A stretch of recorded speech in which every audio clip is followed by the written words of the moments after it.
Hello everyone, welcome to the What If Anime YouTube channel. Today, we are diving into an exciting new story that will take your imagination to the next level. Let's get started on What If Naruto Had the Blood of Assassin's Creed Black Fox.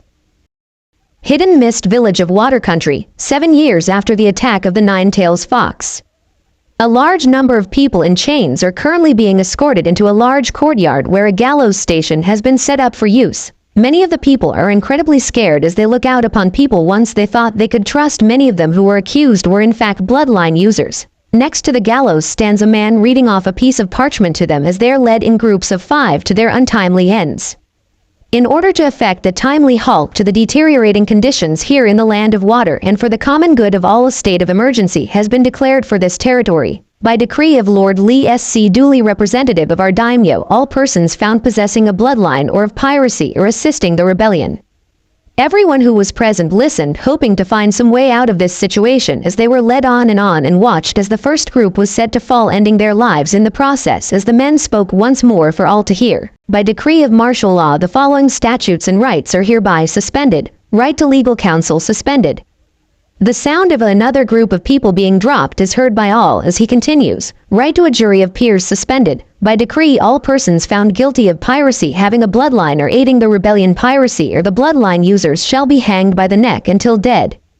With this said, a new group of people who brought forward to meet their ends. Among them was a young man no older than 16 and held in his hand a small coin with 2 unique symbols upon it, one of them being an unusual A, and in the center of it what looked like the symbol for the land of Whirlpool.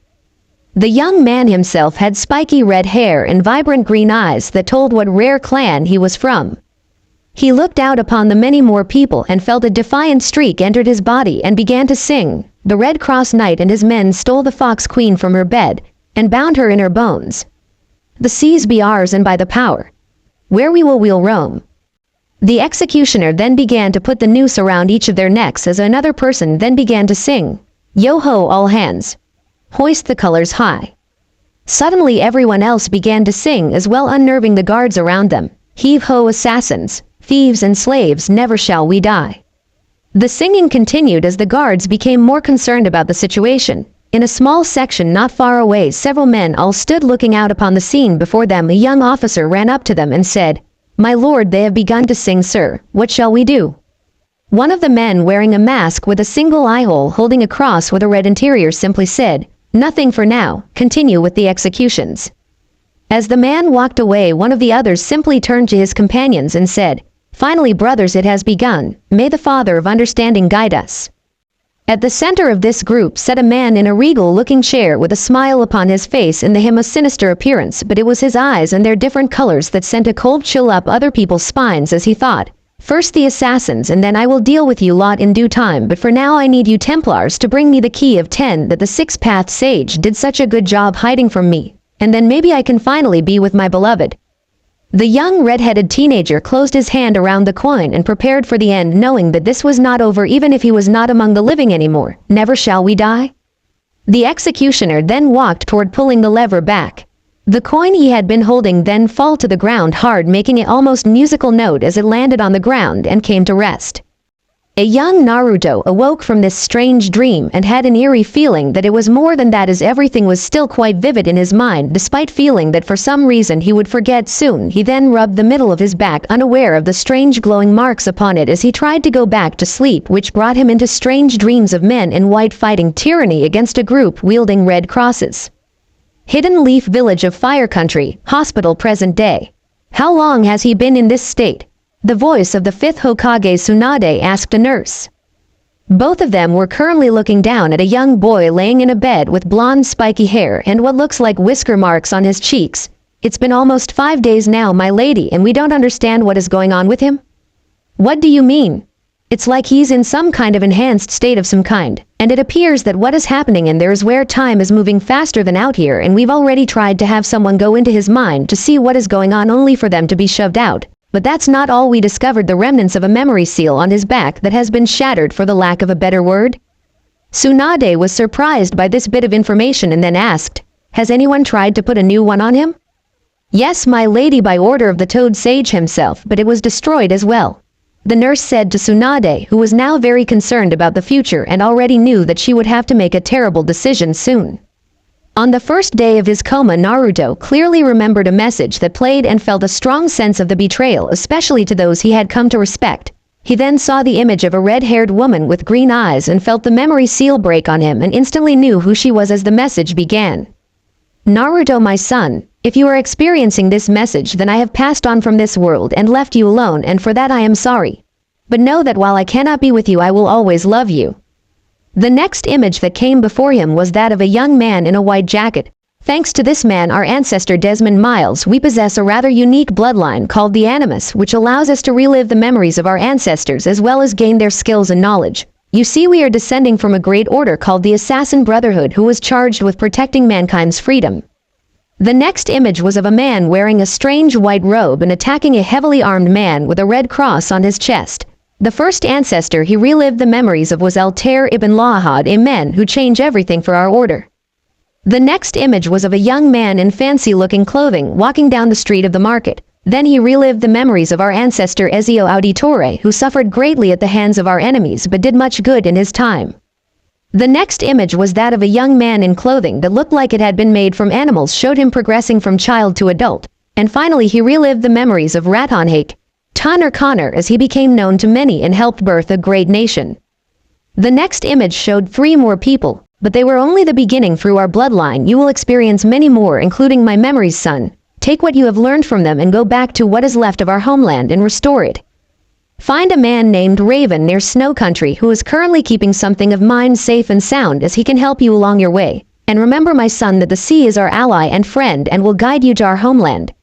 Remember to relive the memories of your ancestor Edward, and if possible those of your grandmother, as it will help you and make a path for yourself as well, my son. 1 month later, Land of Fire, Konoha Hospital. It had been 1 month after falling into the strange coma that Naruto finally opened his eyes, only to see that no one was in the room to greet him or see how he was doing. However, before he could even set up, Anbu entered the room and immediately grabbed him out of his bed and took him to the bathroom with a change of fresh clothing to wear. He was surprised after spending so long in bed that he had little trouble moving about and realized it must have been something to do with his ancestor Desmond and what had happened to him. In fact, he was still trying to come to grips with what he had seen but decided to keep it to himself just in case.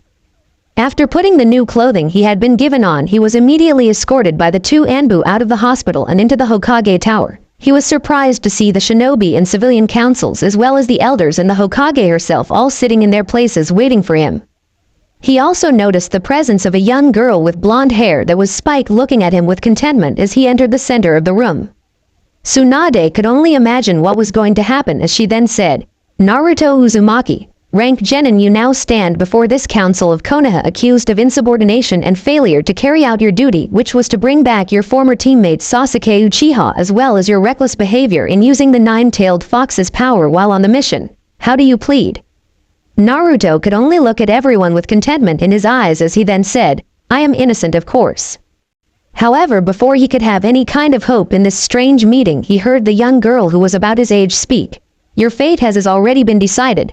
This council has reviewed all the evidence and has come to a decision that I favor greatly, as it was what you carried that took my father from me." He turned his head to look at her with nothing but contentment as he then spoke in a darker tone, "And who would your father be?" "The 4th Hokage, but don't think you're beyond redemption, boy," she said to him with cruelty in her voice. Tsunade then said, "I'm afraid she's right, Naruto, and for that I am sorry, as I did try to stop this from happening. It is the decision of this council, not me, that you be banished from not only the Hidden Leaf but also the Land of Fire.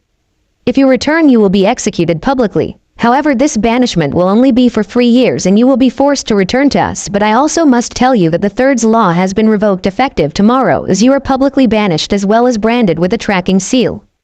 The young girl had a shit-eating grin upon her face as he then said to her, "You should have no say in this, girl." She was surprised by his tone of voice and then looked him in the eyes as she then spoke, "You were supposed to be this village's hero, its savior, and you chose to ignore that duty.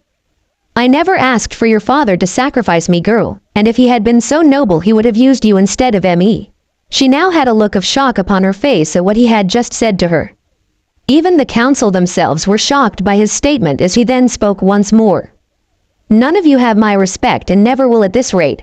I was curious to discover that I have the remnants of a memory seal on my back that kept from me all these years the memories of my mother and how someone in this village murdered her in cold blood.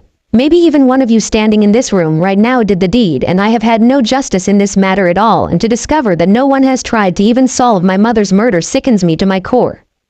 Everyone who knew about this incident was now very concerned, as it could come back to bite them in the ass, and realized that their current plan had also backfired on them, as they then heard the young man continued. So to everyone here, do your worst. But remember, from this day forward you have shattered all I held close, and I will never serve any of you again. I will not bend my knee to anyone in this room, and I will fight back because I know a few things myself. Everyone in the room now had looks of concern for their basis as he then spoke a warning. And for those of you who were involved, I will seek justice on you, even if it flows in a crimson river, if you get my point. One very fat council member decided to put his own 2 cents in. How dare you threaten this boy? You should be thankful to even be alive. To his immense surprise, Naruto cleared the distance between them within the second and brought his fist home right in the man's face, breaking his nose, as he then proceeded to grab the man by the collar of his shirt, literally slamming him into the table, breaking it in the process, and then held one of his kunai to the man's throat and spoke in a deadly tone to get his point across, not just to him but to all of them. You have no rights in these affairs, you fat miserable excuse for human being. And if I find out you had anything to do with the seal or my mother's death, there will be no force on this planet that will stop me from ending this miserable thing you call a life. And with that said, if anyone ever comes after me, I will end them as well. This village can fight its own damn battles from now on.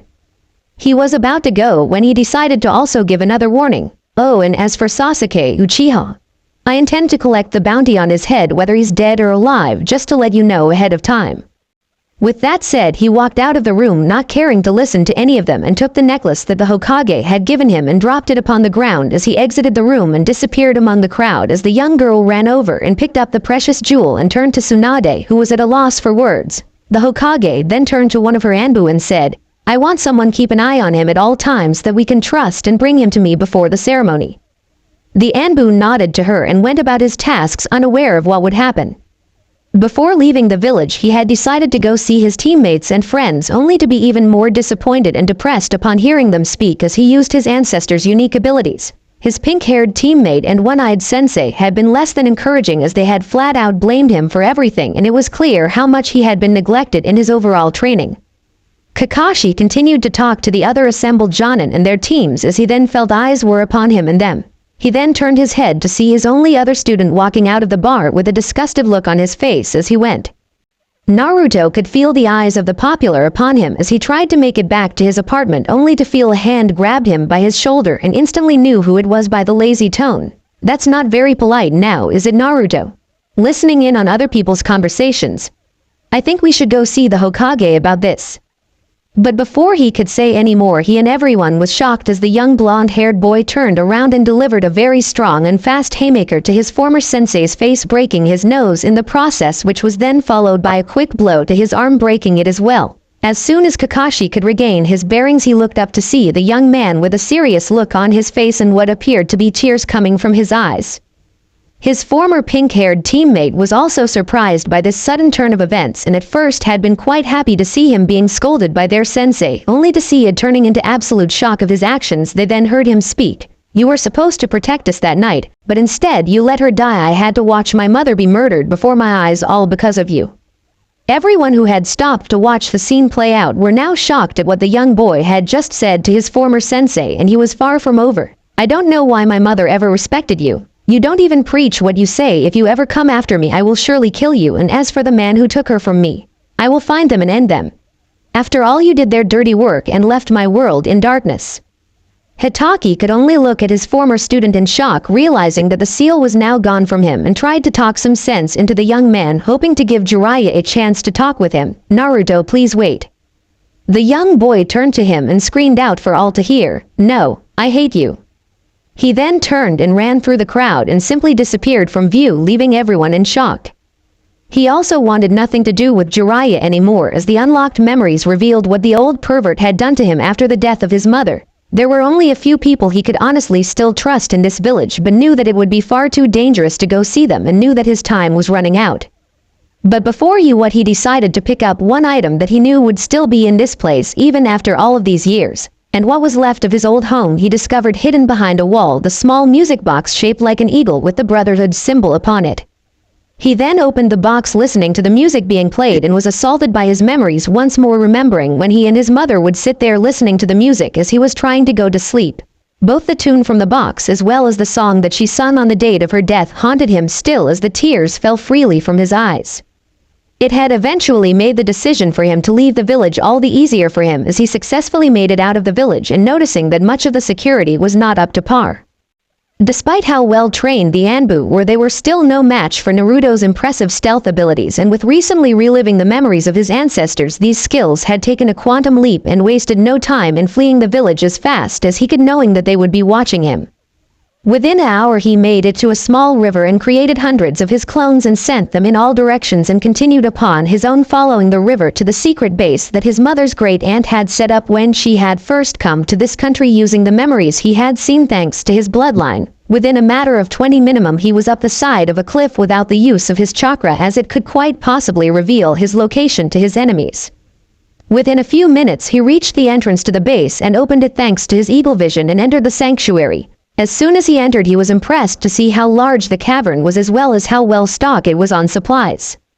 Naruto walked deeper into the room, noticing that there were everything from statues to storage scrolls all over the place as well as books, and realized that he could stay here for quite a bit of time learning to hone his new skills. He walked forward to see a small wooden chest containing the most iconic weapons of the Assassin Brotherhood, a set of hidden blades and one hook blade.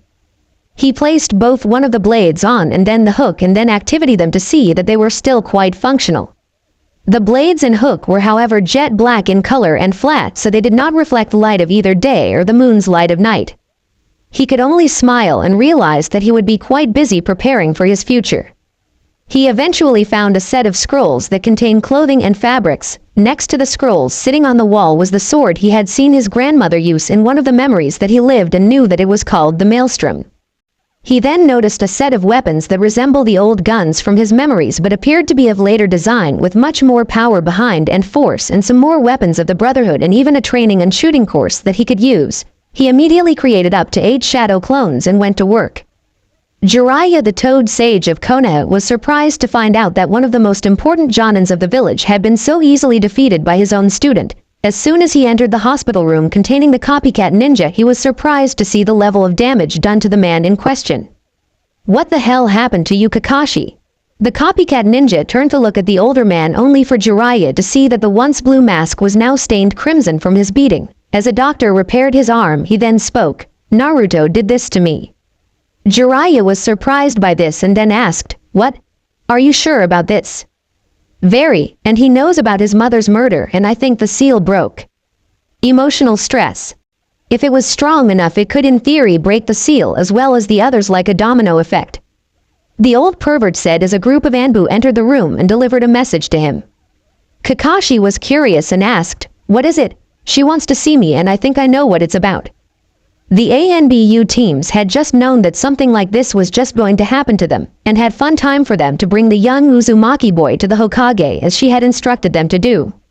They now could not find the young boy at all now. One of the Inuzuka and her nin dog that had accompanied them on this mission had followed the trail only to come to a dead stop at a river and turned to the team leader and said, "I didn't know he was this good." Before all of them was a huge river where the scent trail had ended. The lead Anbu was still surprised this had happened to them again, as one of his subordinates couldn't help but comment on this situation. "Sir, do you think he plans it all out or just makes it up as he goes along?" "I don't know anymore," the Anbu commander said as he watched the Inuzuka and her nin dog move across to the other side of the river and gave an even more shocked look. "Oh no, what is it?" The two partners looked around the other side of the river, realizing just how serious the situation had become. She then said, "His scent is everywhere and it's going all over the place. How is this possible?" The Anbu commander immediately knew the answer. "It's his shadow clones. We know that he can make up to hundreds of them, maybe even thousands, and I bet they have his scent all over them." One of the other Anbu then said, "So there's no way to know which one is the real one?" "I'm afraid so, and I'm not about to waste our time looking for him in this wild goose chase. He could be anywhere. We need to get back to the Hokage right now." Tsunade was not a happy camper as she read the report on Naruto's escape and realized that they had all greatly underestimated his skills. However, it was the realization of what the memory seal had been used for that was truly making her mad, and the realization of who had put it on him in the first place.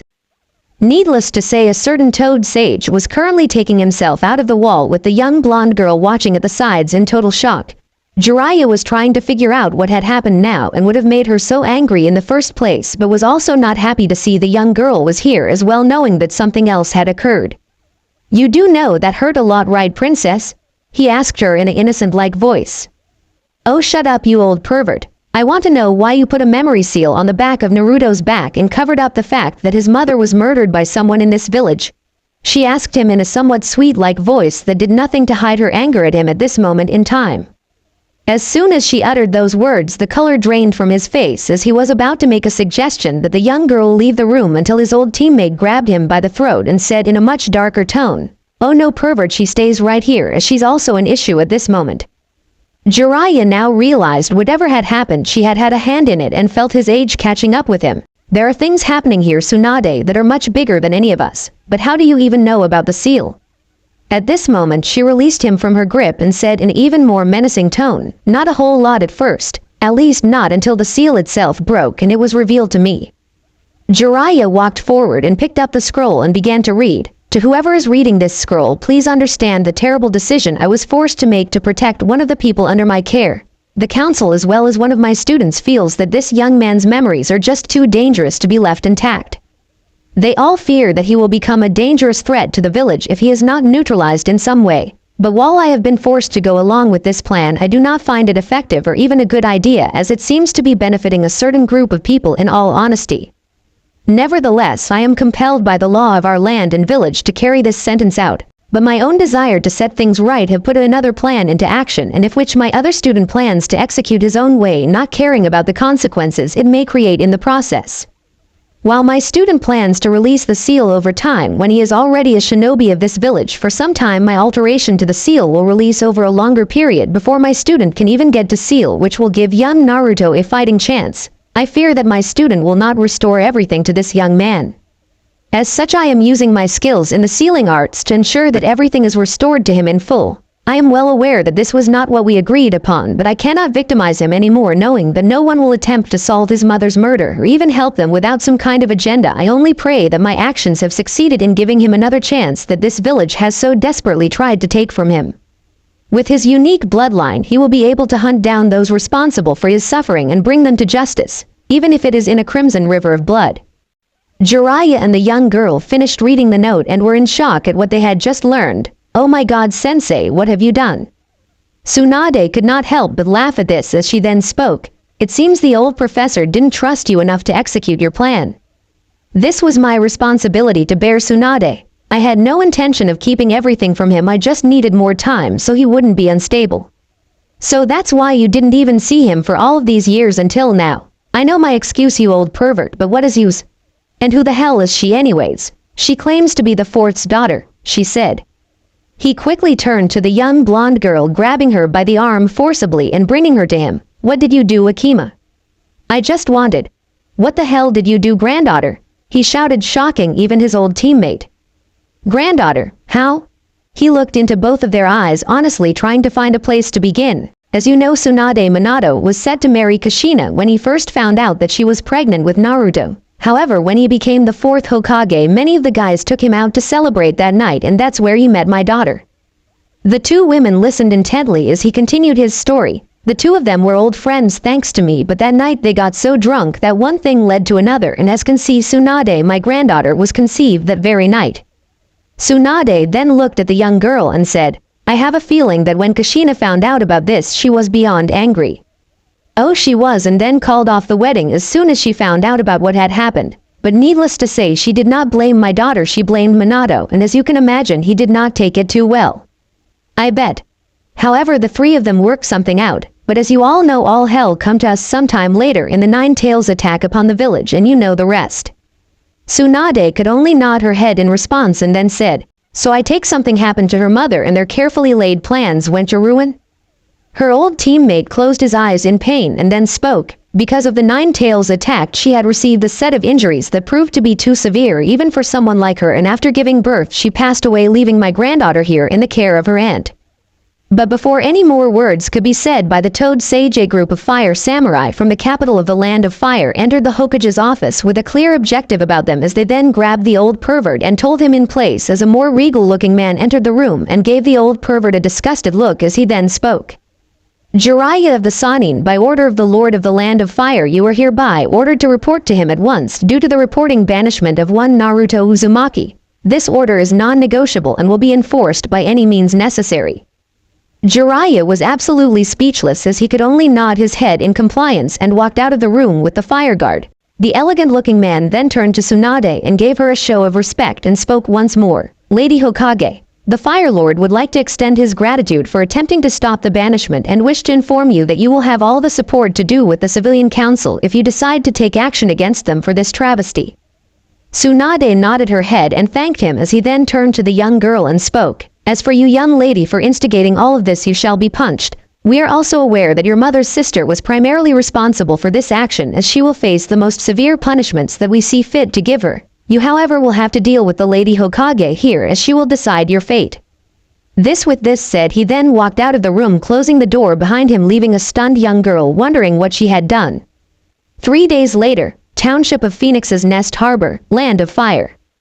Naruto had decided to spend at least 3 days in the cave, not only working on his new clothing but also practicing with some of the scrolls and equipment that was present, as well as getting the feel for his hidden blade and hook blade. He had also spent some time getting adjusted to the firearms that were present, and after a day had become an excellent shot with the pistols, but knew he could still improve. He knew that if he stayed in the Land of Fire any longer, it would only make matters worse for him in the long run, so he made a decision to leave the country as soon as possible, heading for one of the many places that he had helped in his short shinobi career. One of his first thought was to head to the Land of Wave, but then decided against it, as it was still too close to Land the Fire and would be one of the first places they would look for him. He then remembered his mother's message and decided to go to Snow Country, now known as the Land of Spring, to find this man named Raven. He had decided to also travel incognito, knowing it might be his only chance to leave the country without being captured. Ever since waking up, he had noticed lines of red appearing in his hair and also used a simple makeup kit to hide his whisker-like marks upon his cheeks as he walked about the town. He had even come up with a good alias, calling himself Fox, asked his first name and giving a family name of Kenway. As he walked through the town, he noticed that there was a large amount of fire samurai patrolling the town and were obviously looking for someone. It was at this time that he noticed wanted posters with his face upon them. Out of mild curiosity, he walked up to it and read, "Wanted for questioning, Naruto Uzumaki. High reward for any information upon this young man's whereabouts."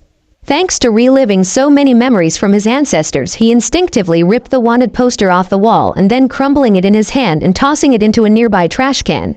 He did this several more times before making it to the dock where the ships were.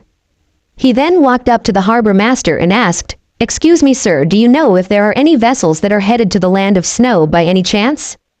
The harbor master looked at him a bit surprised, then came to a realization and then spoke, "Oh, you mean the Land of Spring?"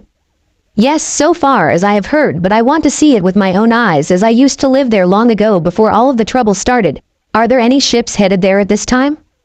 The harbor master then pointed to a 2-masted ship and spoke, "That one, the Blue Sea, is headed that way, and I hope you find what you're looking for." "So do I, sir, and thank you." This said, he then walked over to the ship, hoping to gain safe passage and find this mysterious Raven that his mother had spoken of. As he approached the loading ramp of the ship, he noticed that many of them were quite busy loading large quantities of cargo. The Congo appeared to be Fire Country sake, which he knew thanks to his mother was a highly prized commodity among the other nations of the elemental nations, or as the seagoing area had become known as the Neo-Caribbean among its many sailors. One of the sailors, who appeared to be quite old, noticed a young man just standing around waiting and looking for someone to speak to. He then decided to see what this young traveler wanted and approached this young man, and catching his attention as he did, "May I help you, young man?" Naruto was surprised by his calm and kind demeanor, as it was not something that he was truly used to, and then spoke, "Oh yes, I am looking for passage to the Land of Spring, sir." "Oh, and where are my manners? My name is Fox Kenway."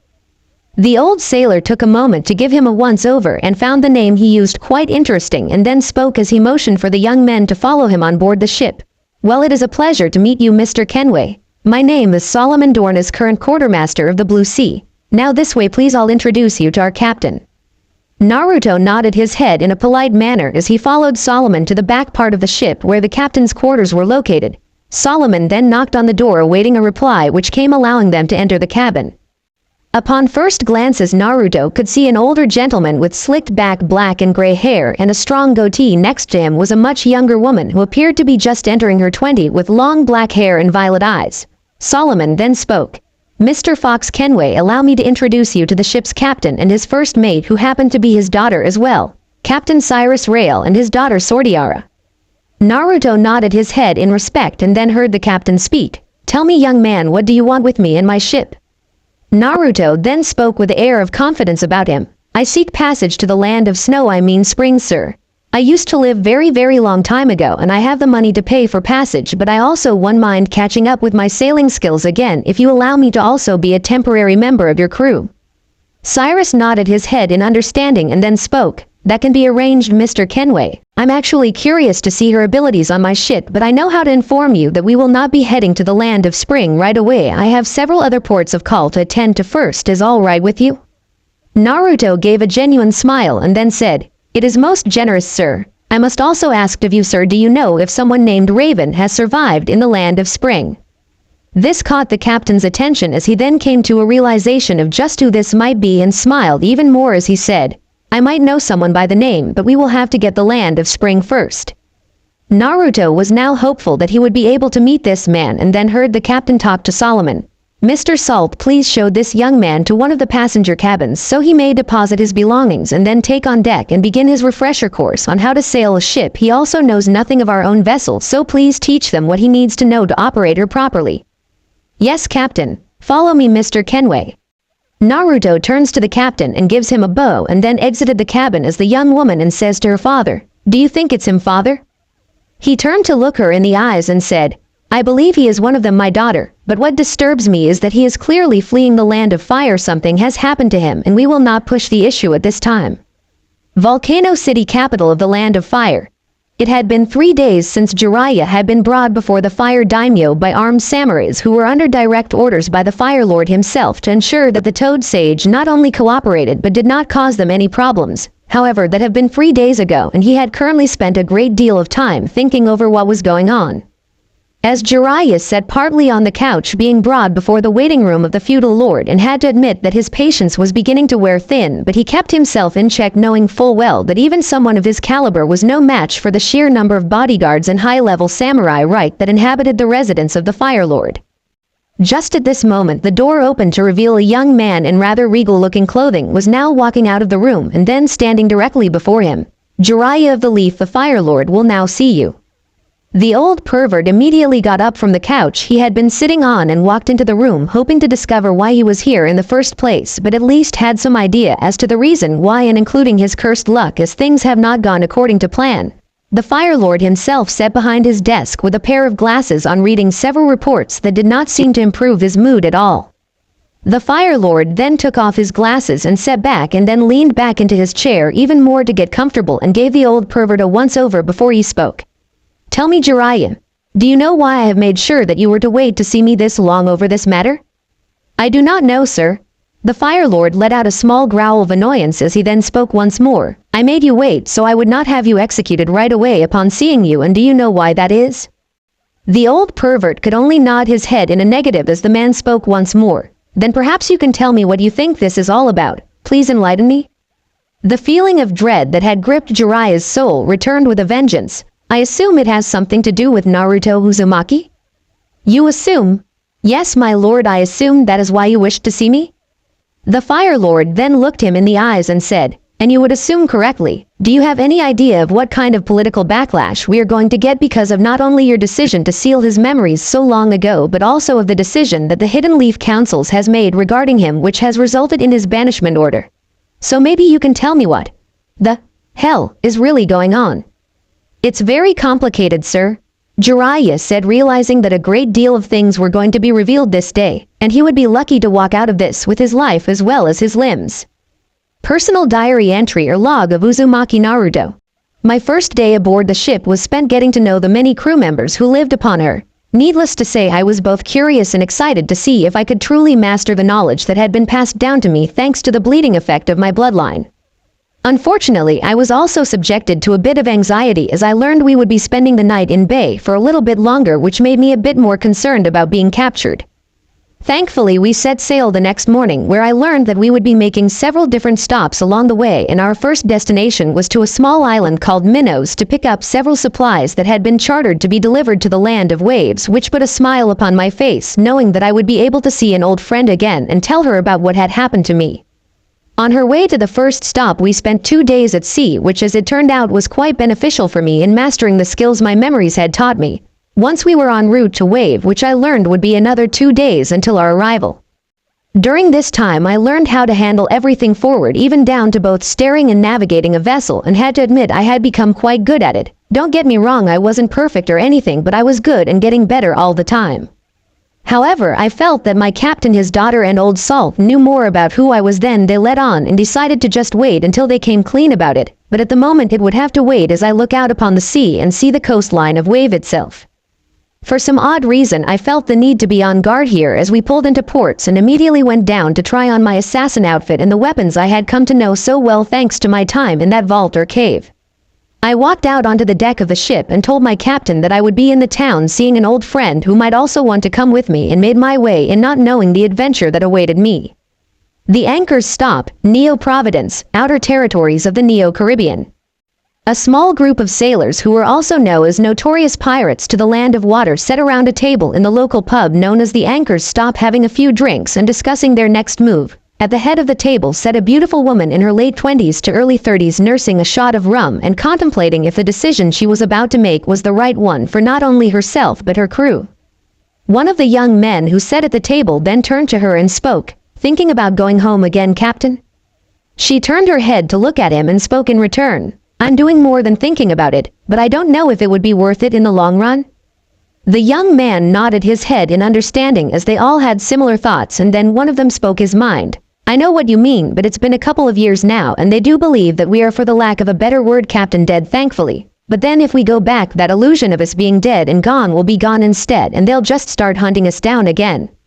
Then another member of the crew who was sitting at the table then spoke his mind. "Maybe, and I'm just saying, maybe we should start hunting them instead. After all, that's what he would not let us do in the first place when he sold us out to those bastards."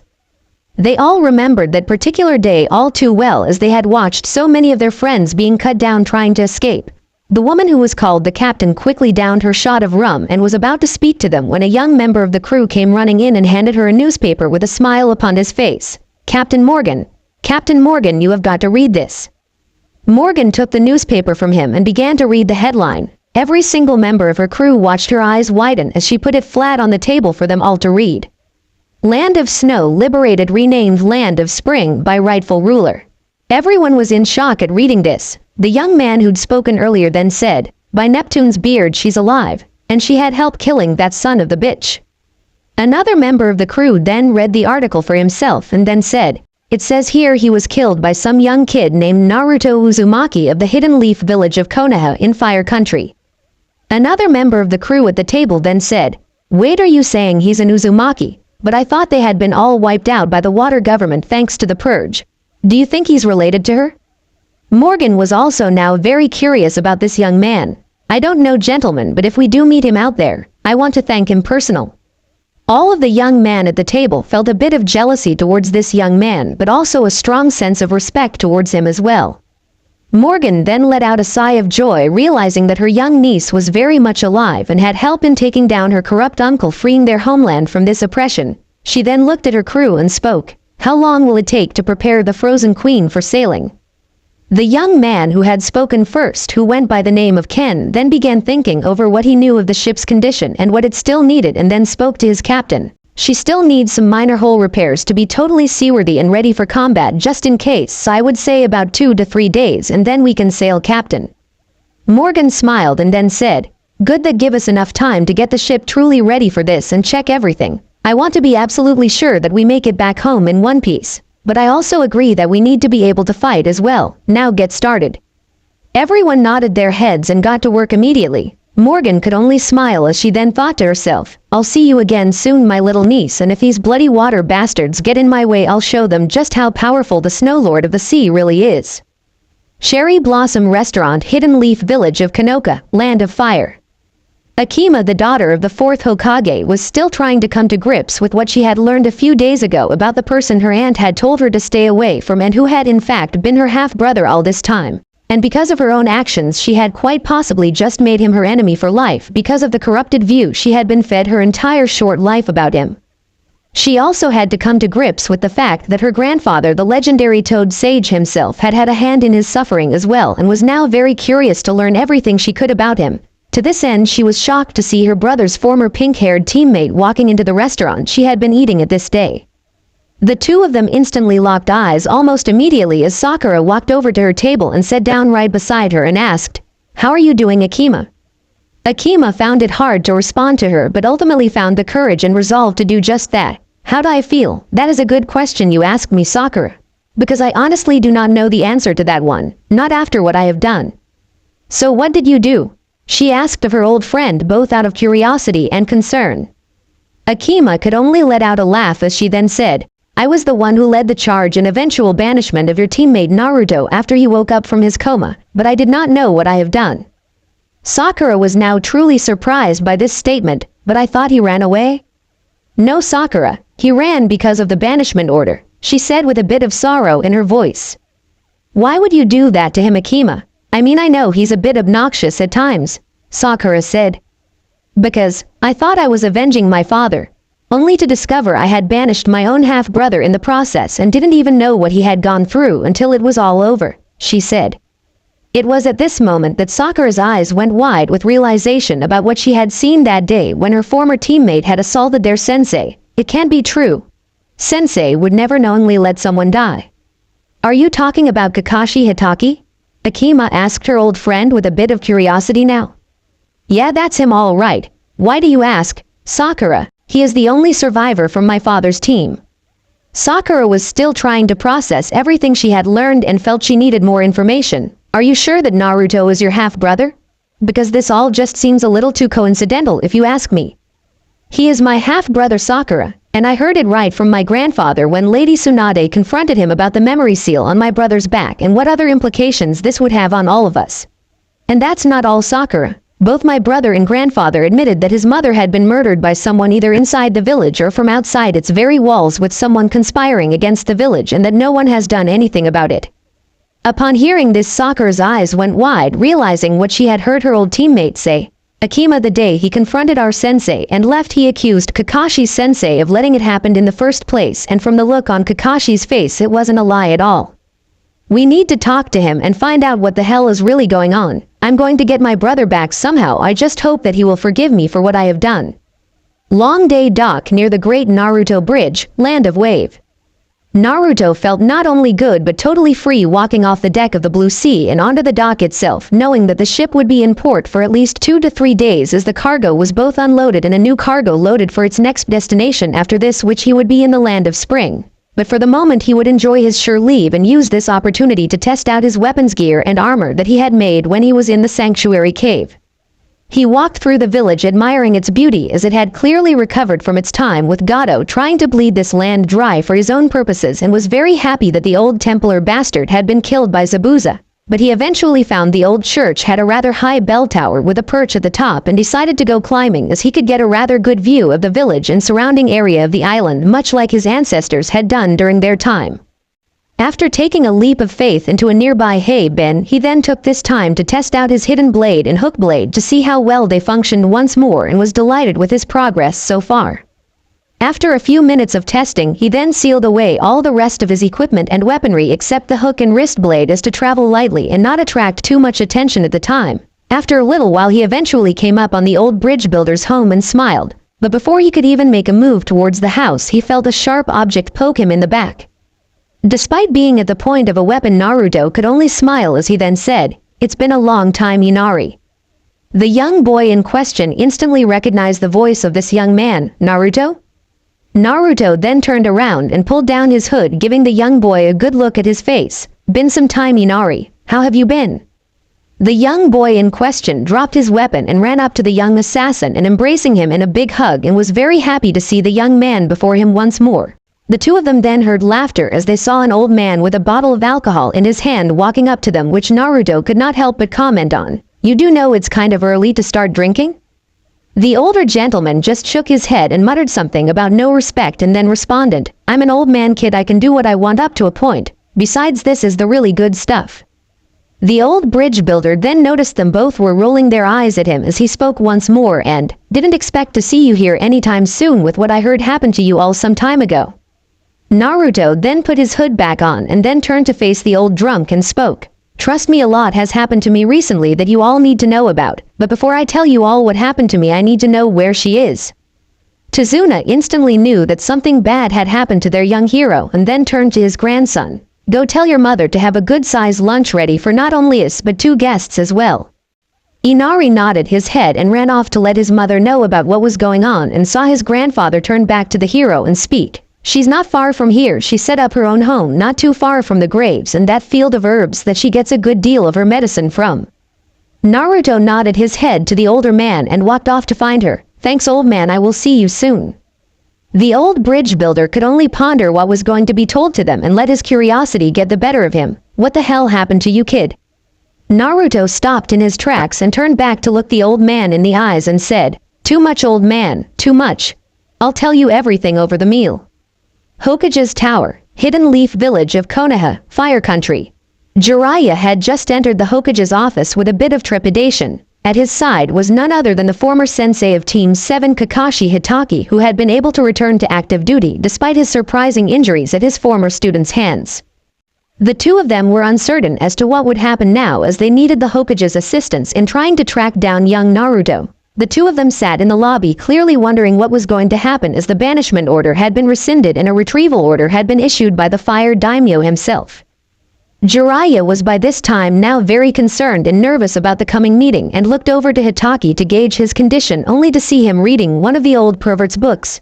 But despite this he could still see a slight bit of concern on the younger man's face despite his attempts to hide it. Kakashi let out a sigh and then put away his book and into its pouch and then turned his head to the Toad Sage and spoke. "What do you think is going to happen now?" Jiraiya had been secretly wondering that himself as his plans to uncover who had murdered Kushina in the first place. Although he had gone along with the orders to seal away Naruto's memories of not only that event but of his mother as well had been his plan and was put into action, but now he realizing just how messed up everything had been thanks to his sensei not trusting him in the first place. The only question that Jiraiya now had to ask himself was what was going to happen. Secret Sound Base 21, Land of Rice.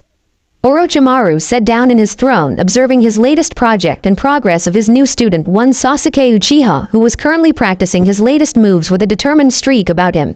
As the Snake Sage watched his new student's progress, he was surprised to see one of his special informants walking into the room to deliver a report.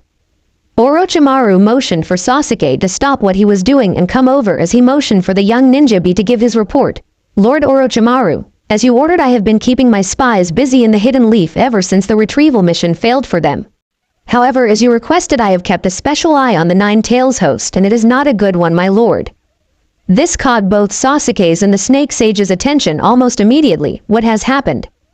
"Upon being returned to the village, my lord, he was left in some kind of coma-like state for well over a month now, my lord. However, 5 days ago, my lord, he finally woke up."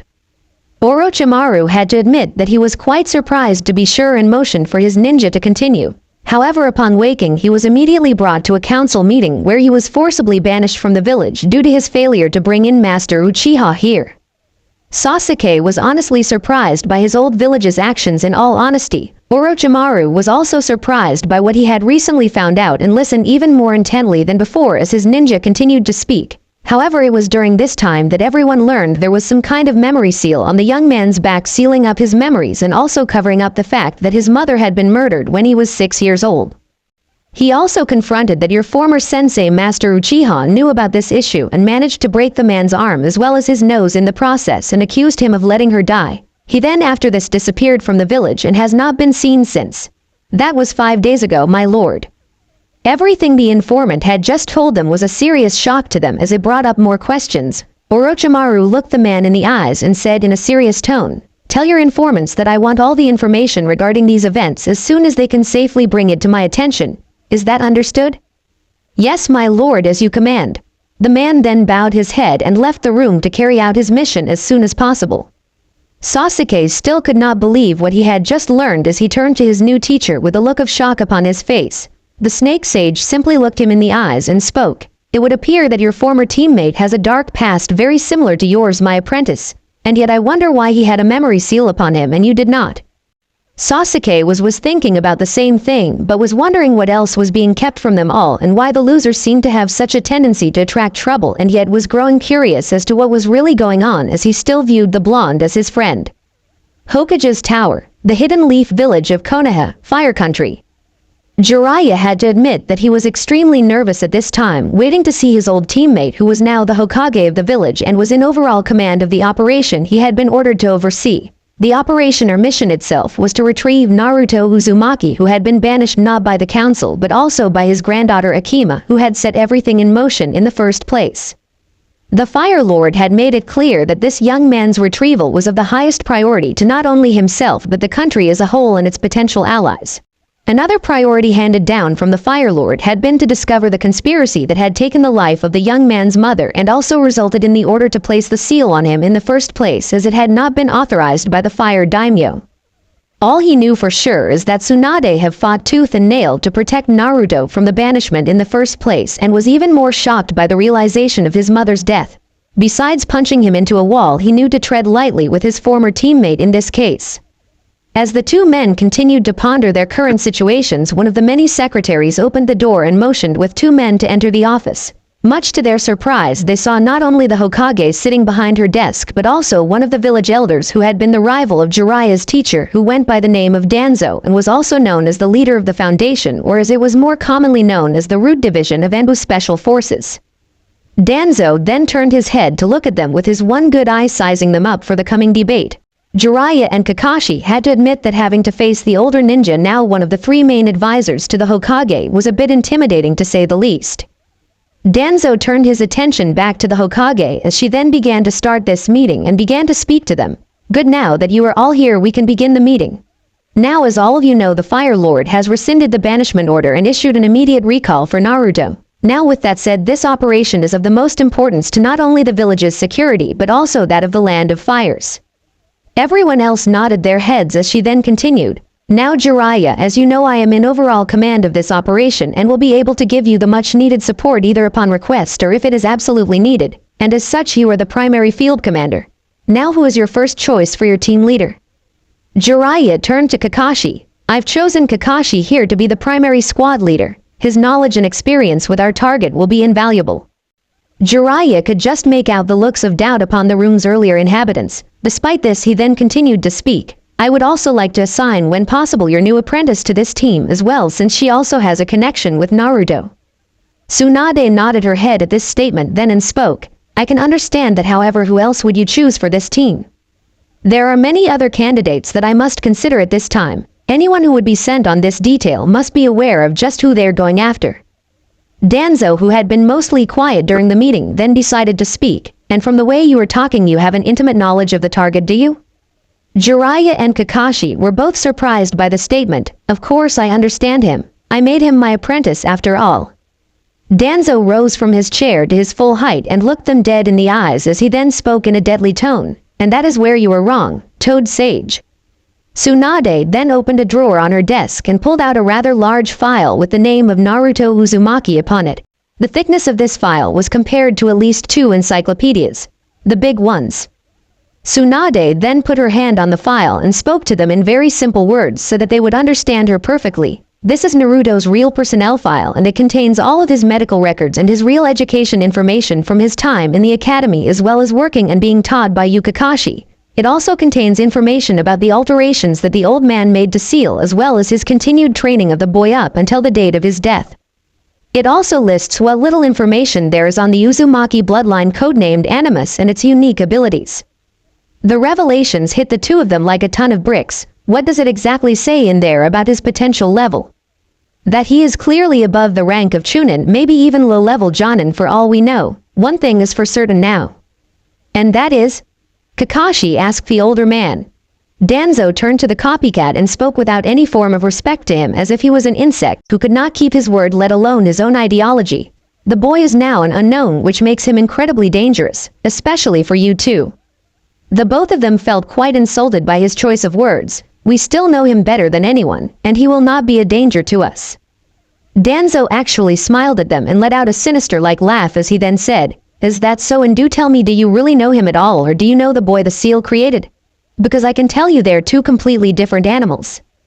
The two of them were at a loss of words as Danzo then continued, "First of all, the boy knows that you Jiraiya are responsible for putting the seal on him in the first place, despite whatever plan you intend to put into action, or for that matter if you were going to use him in some way, which if I was him I would be thinking about it very seriously." Kakashi just know that the old war hawk was right about this and had a very good point about their current target's mindset.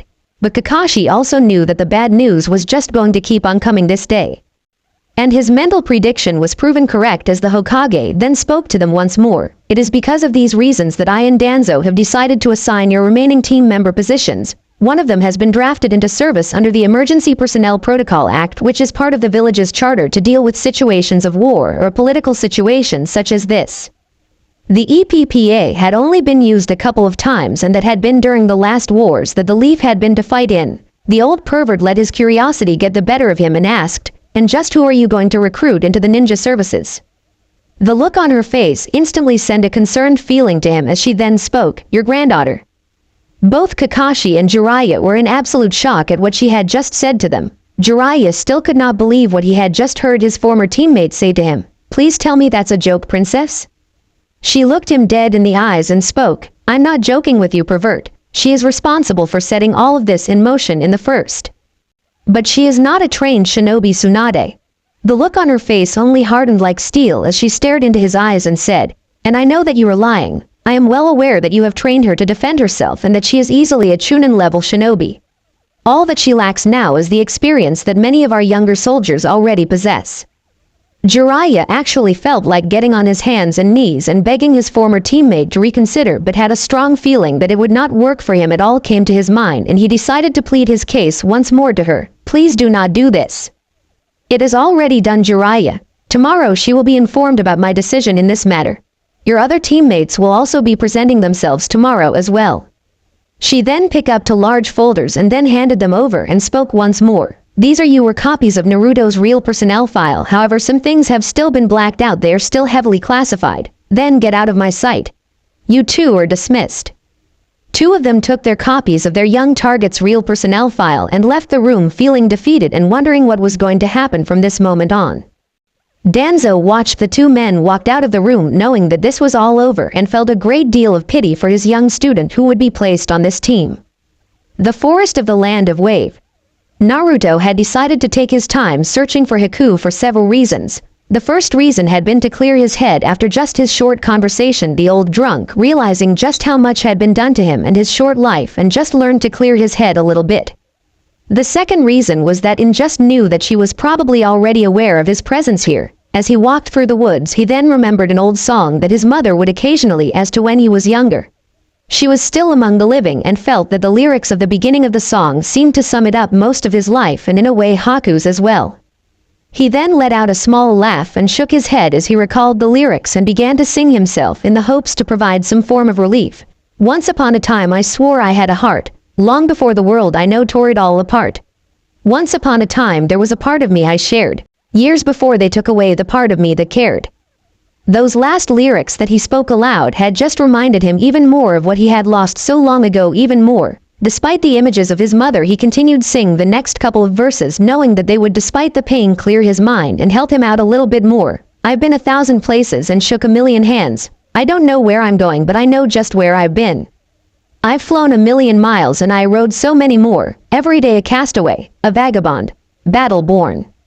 After the last verse he stopped dead in his tracks and could not help but think just how accurate many of those words really were to him.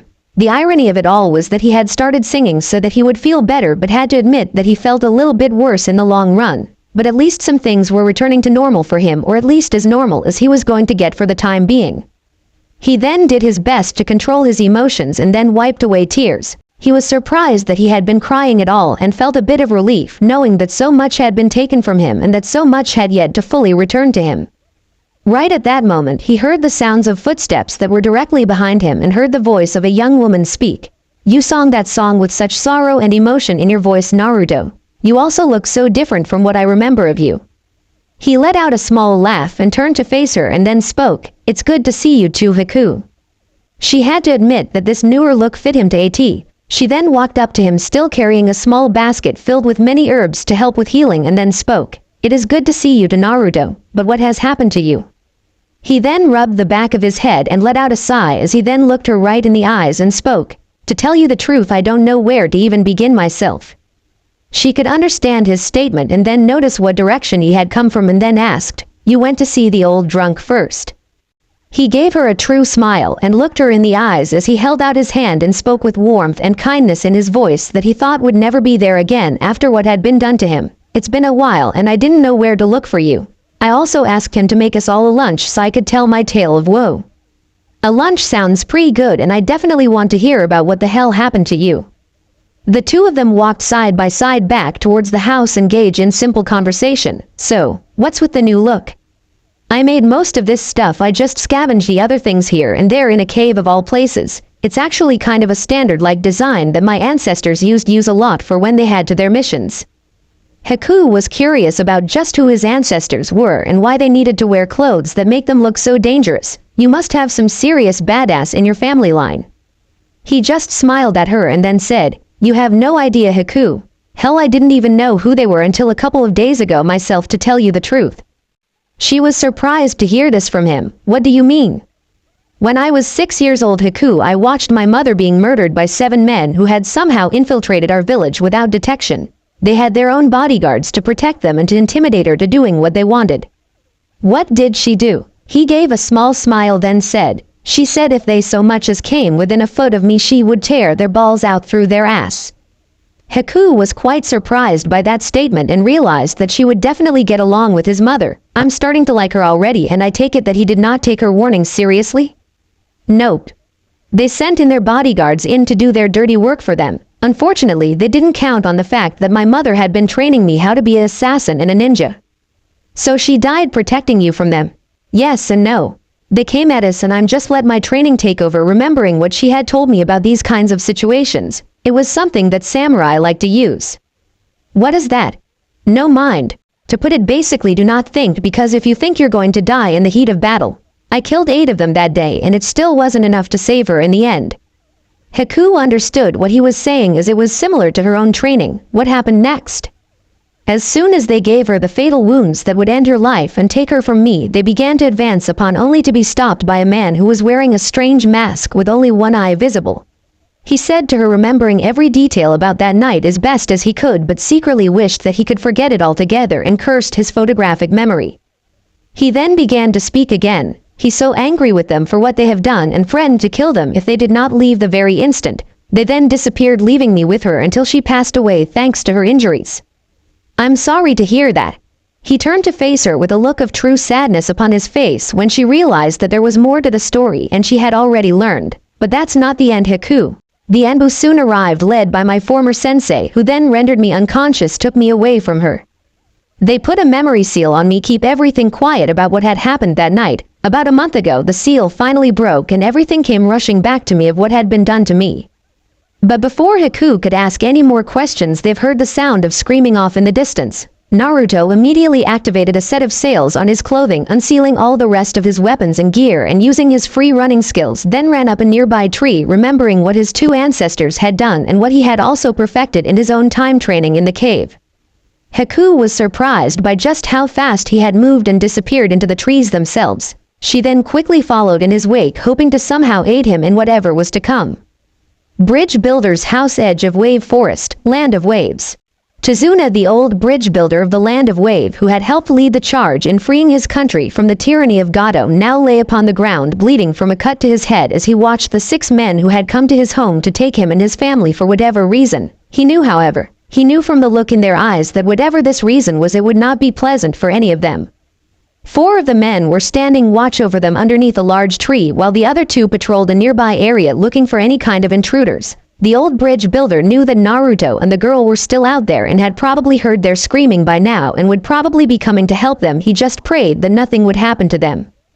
The men were all wearing heavy body armor that remind him of what higher-range ninja would wear, except for the fact that these ones were a dark blood red in color with a strange black cross on their backs with a red interior. Tazuna could instantly tell that these were not the run-of-the-mill mercenaries who dared to call themselves samurais and wielded their swords like clubs. No, these men were trained in the art of death. What's worse is that one of the 4 men who was guarding him seemed to be searching for something or someone. Right then and there Tazuna saw one of the 2 guards patrolling the outer area be literally pulled into a bush by a figure in black. Within the span of a minute the second guard was also hauled in much the same way. It was clear to him that they would not be a danger to his family anymore, as he suspected they were no longer among the living, and secretly thanked God for sending that crazy kid to him once more. The 4 guards had failed to notice the loss of their comrades and were totally unprepared for next attack by the figure in black. Without warning, a strange spear-like object embedded itself in his chest, surprising everyone who was present. The strange object had a rope attached to it, and when they all looked up to see who might be attacking them, and they saw a figure dressed in black with a hood concealing his face from view, then fall to the ground with the other end of the rope embedding it into the ground, leaving their comrade hanging from the tree as his life ended. The hooded figure then rushed forward with his arms extended in what appeared to be strange blades attached to his wrists, embedding them in their throats. The last survivor then pulled out his set of twin crossbows and began firing at this individual, only to watch as this dark angel of death used his comrade's corpse as a shield, successfully blocking all of the shots until the crossbows were empty. As soon as he could no longer fire a shot, he saw the strange man drop the body that had been protecting him not a moment earlier, and then threw a small throwing knife at him, which then embedded itself right between his eyes, killing instantly. Naruto immediately activated one of his wrist blade and walked behind Tazuna and undid his restraints, as he then said, "You know, you old drunk, you have a way of attracting trouble. You know that, right?" Tazuna just couldn't get a break, as he then rolled his eyes and began to help untying his family, only to see Haku now running into the field where they all were, and then noticed the look of shock upon her face as she stared at the dead bodies lying around. She quickly turned to Naruto, pointing at the bodies, trying to form words as he walked over to the anybody and cut it down to retrieve his weapon from the corpse, and noticed the look on her face and spoke to her. "You know who they are, don't you?" She nodded her head as she looked at the bodies and realized that her fear of running into things people again had come true, but felt a bit better knowing that Naruto could so easily dispatch them. "I do you know who they are? They're known as the Red Mercenary Organization and are generally tasked hunting down shinobi of any kind, and are also known to work for the highest bidder." Naruto nodded his head as he looked at the bodies himself, and then noticed the flash of metal around one of their necks. He reached down and pulled the object from its dead owner, and immediately knew that they were in a serious amount of, as he heard the old drunk then say, "So these guys hunt ninjas. That's not good for any of us." This is a standard retrieval team consisting of 6 soldiers who are at least high to mid-chunin level. There's always a sensitive operative with them so they can hunt their targets more easily. The problem is there will be another team just like this one not too far away, acting as a backup just in case something is to go wrong. Naruto knew that his fighting this day was done, as he turned to them and said, "Haku, take them to the gravesite and I will meet you there after I deal with the other team." "Are you out of your mind? These are trained killers." He turned back to look her in the eyes and then spoke, "Trust me, I have no intention of dying this day." RSS Warlock, Shipyard Harbor, Town of Wave, Land of Waves. The deck of the RSS Warlock was alive with activity as the ship's crew moved about frantically tending to their duties. As the ship was firmly anchored on the deck at a small communication station, a group of men were eagerly awaiting news of their first retrieval team's current condition. At this same time, a rather regal-looking gentleman wearing, instead of expensive glasses with a unique-looking goatee, walked forward as he heard the chatter over the radio. "Still no sign of retrieval team 1. We're almost at target destination. Be advised the targets are still priority." A reply came over the radio in response. "Understood, Red Control." The regal-looking gentleman turned to the current commander of the ship and the man who was also in charge of the Red agents who were currently trying to take their target, the old bridge builder and his family. "I take it from your tone that something has happened? We have lost contact with Retrieval Team 1 and they are overdue, that is all." "Trust me, Commander, it's never that simple." Just then they could hear activity over the radio. "We have arrived at destination." "It's not good, sir, they're all dead." The commander had a rather surprised look upon his face as the communications continued. "Sir, I have never seen injuries like this before. Stay on the lookout for any hostiles. Wait, where the hell are the 2 sentries?" Just then the sounds of fighting and then screaming filled the radio. "Kenny is down. I repeat, Kenny is down. Who the hell is this hooded freak? Engage the enemy right this AAHHHHHH. Holy shit, he just killed the sensitive red control. The commander immediately began to issue orders to the two remaining operatives, subdue the hostile target together and continue to give us a description and an understanding of his abilities. Acknowledged red control. Twin formation, let's kill this son of a bitch. The sounds of walking through the grass could be heard and then the claim of metal upon metal sounded through the radio as one of them spoke again. Target is wearing a long black trench coat with what appears to be a nine-tails fox and an eagle upon his back and is armed to the teeth with multiple weapons upon his person. The next sounds that came over the radio were that a blood-curdling scream which turned out to be their own agent who had just been cut down and the frantic talking about their only remaining agent. How the hell did he counter the attack? Why won't you die? Just then the sounds of movement also came over the radio and then were followed by the sounds of gurgling and choking as a young voice then spoke. May you find absolution for your dark deeds in the next life. Requiescat in pace. And as for the rest of you, I will be coming you Templar bastards. With those words said, all the lines from the team went dead within a minute, leaving the Red Commander with a look of shock upon his face as the gentleman turned to him. Did you send your weakest teams out there to do the job I hired you all for? Those two teams were highly experienced Gato. The second team was low to mid-Jonin level opponents equivalent to ninjas. The fine-looking gentleman now known as Gato then spoke. What is your current plan to deal with this threat, Commander? Well, for one, it would be suicide to send any more of my men into that forest area where this individual clearly is the tactical advantage. I would recommend placing at least 2 teams on the top of the warehouse that you are currently using to keep the captured villagers in until you for the money ship to sell them off to the Neo-East India Company that is.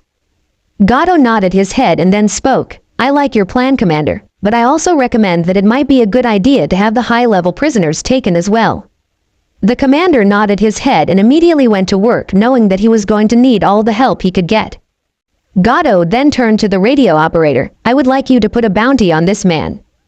We still don't know who it is, sir. Leave that to me, just get everything ready. Cliff Graveyard, Land of Waves. Tazuna and Hiku were waiting patiently for Naruto to return to them, hoping that he was all right. Just then they saw a figure walking out of the woods and felt a sigh of relief as he emerged. Just a little harder to beat than the first squad. Hiku and Tazuna as well as his family could not help but roll their eyes at him. Just then they heard more noises and noticed several more people from the town emerging from the woods, with several of them making like they had seen battle. Hiku immediately rushed over to them and began to treat their injuries as the leader of the group then spoke to the old bridge builder. They came at us so fast, they killed a good number of people and are imprisoning the rest in the central warehouse. Tazuna was surprised to hear this. He then spoke. How did they get here? After the Blue Sea finished docking, 2 more ships then appeared and attacked the village with those strange mercenaries, but the man who has started all of this goes by the name of Gato. Every one of them was surprised by this, but he's dead. It was Hiku who then spoke. I think I know who it is. Everyone turned to her as she then said, this may be his only surviving son, Gato III, and he makes his father look like an angel in comparison. Naruto realized he needed to know more about this enemy. Hiku, what can you tell me about them? She realized where he was going with this, but decided to ask a question of the survivor. You said 2 ships came in? He nodded to her and then spoke once more. Yes, one of them was clearly a high-end transport ship, while the other was clearly built for combat and had blood-red sails. Well, that's good at least. A standard ship will only carry 6 teams on board, and it's 6 men to a team and 1 sensitive to each team. 36 red operatives, and now they're down to only 24. Okay, that's good, but how do you know so much about them, Hiku? The Land of Water set them after me and Zabuza a lot. If it wasn't for his hidden mist jutsu, we would be dead. Naruto was surprised to hear this. He then thought up a plan. It interferes with the sensitives, doesn't it? Yes, it is how we always escaped and even took out a few of them. He quickly turned to Tazuna and asked, how long until nightfall? About 5 to 6 hours. Why? Naruto looked her in the eyes and said, I need you to teach me the hidden mist jutsu right now. You can't possibly learn it in that amount of time. Hiku, I learned how to do the shadow clone jutsu in about 2 hours, and I get the memories back from my clothes when I used to take me. I can literally learn things a lot faster thanks to this ability. Now please teach me how to do this. Talking. Thoughts. I will currently be editing the story, so please bear with me as I tend to make it a little better. This is a little something I came up with but didn't have time to do for the first chapter, and was recently inspired by the CGI trailer they made for Unity and wanted to do something similar as if this was ever made into a real game. The song that is used in the background is Behind Blue Eyes by Limp Bizkit. Ubisoft presents The rain falls in a city street almost as if it is as blackest as sackcloth all around them. An eagle flies overhead letting out a mournful cry as it looks at the scene below it. Below the eagle's flight path sits a young woman and her child who cannot stop her bleeding from the attack she had just received. She then attempts to comfort him as her life fades away, leaving this young boy all alone in a world he had no choosing in. He then looks from her blood-stained body as a man in a dog mask with white spiky hair then punches him hard in the face, rendering him unconscious. As soon as his world goes black, his eyes shoot open and their dark deep blue piercing as a Caribbean water itself, staring back at everyone and then narrow it at the memory itself, feeling so helpless back then, and looked down at the small music box in his hand that was shaped like an eagle. On the inside of it was a picture of a young red-headed woman and her blonde child eating a birthday cake together. He then closes the box tightly and puts it in his inner pocket to keep it safe from harm, and then he walks up to the rail of his ship and looked out upon the city before them as he moved the ship into position to attack a large fort during this time. The song begins to play in the background, starting first with the guitar and moving forward as he looked out upon this troubled land that needs their help so badly. No one knows what it's like to be the bad man, to be the sad man, behind blue eyes. The next scene shows several people on the inside of a large fort built for combat being herded around in chains. One of the man who was clearly in charge was wearing the fanciest clothing that these people had ever seen in their lives. He then examines them as if you were looking at livestock. And no one knows what it's like to be hated, to be fated, to telling only lies. The next scene shows many more troops entering the area, as well as wealthy patrons who pulls out large stacks of money and then looking at some of the people who were chained to a wall. But my dreams, they aren't as empty as my conscience seems to be. The people around them for all carrying a small piece of jewelry that looks like a blood-red cross with sinister smiles upon their faces. The scene then cuts to a nearby rooftop as 5 individuals look down upon the scene before them. The young man with blue piercing eyes looked at these people, disgust and hatred in his eyes, as well as what can only be described as desire for vengeance but also for justice. I have hours, only lonely. My love is vengeance, that's never free. Right at this moment, one of the people who was changed against their will became quite defiant and received a slap to his face. However, what little control these people thought they still had ended right at that moment as the sounds of heavy gunfire ring out for all to hear, and part of the wall was quite literally destroyed. Discover L.I.M.P.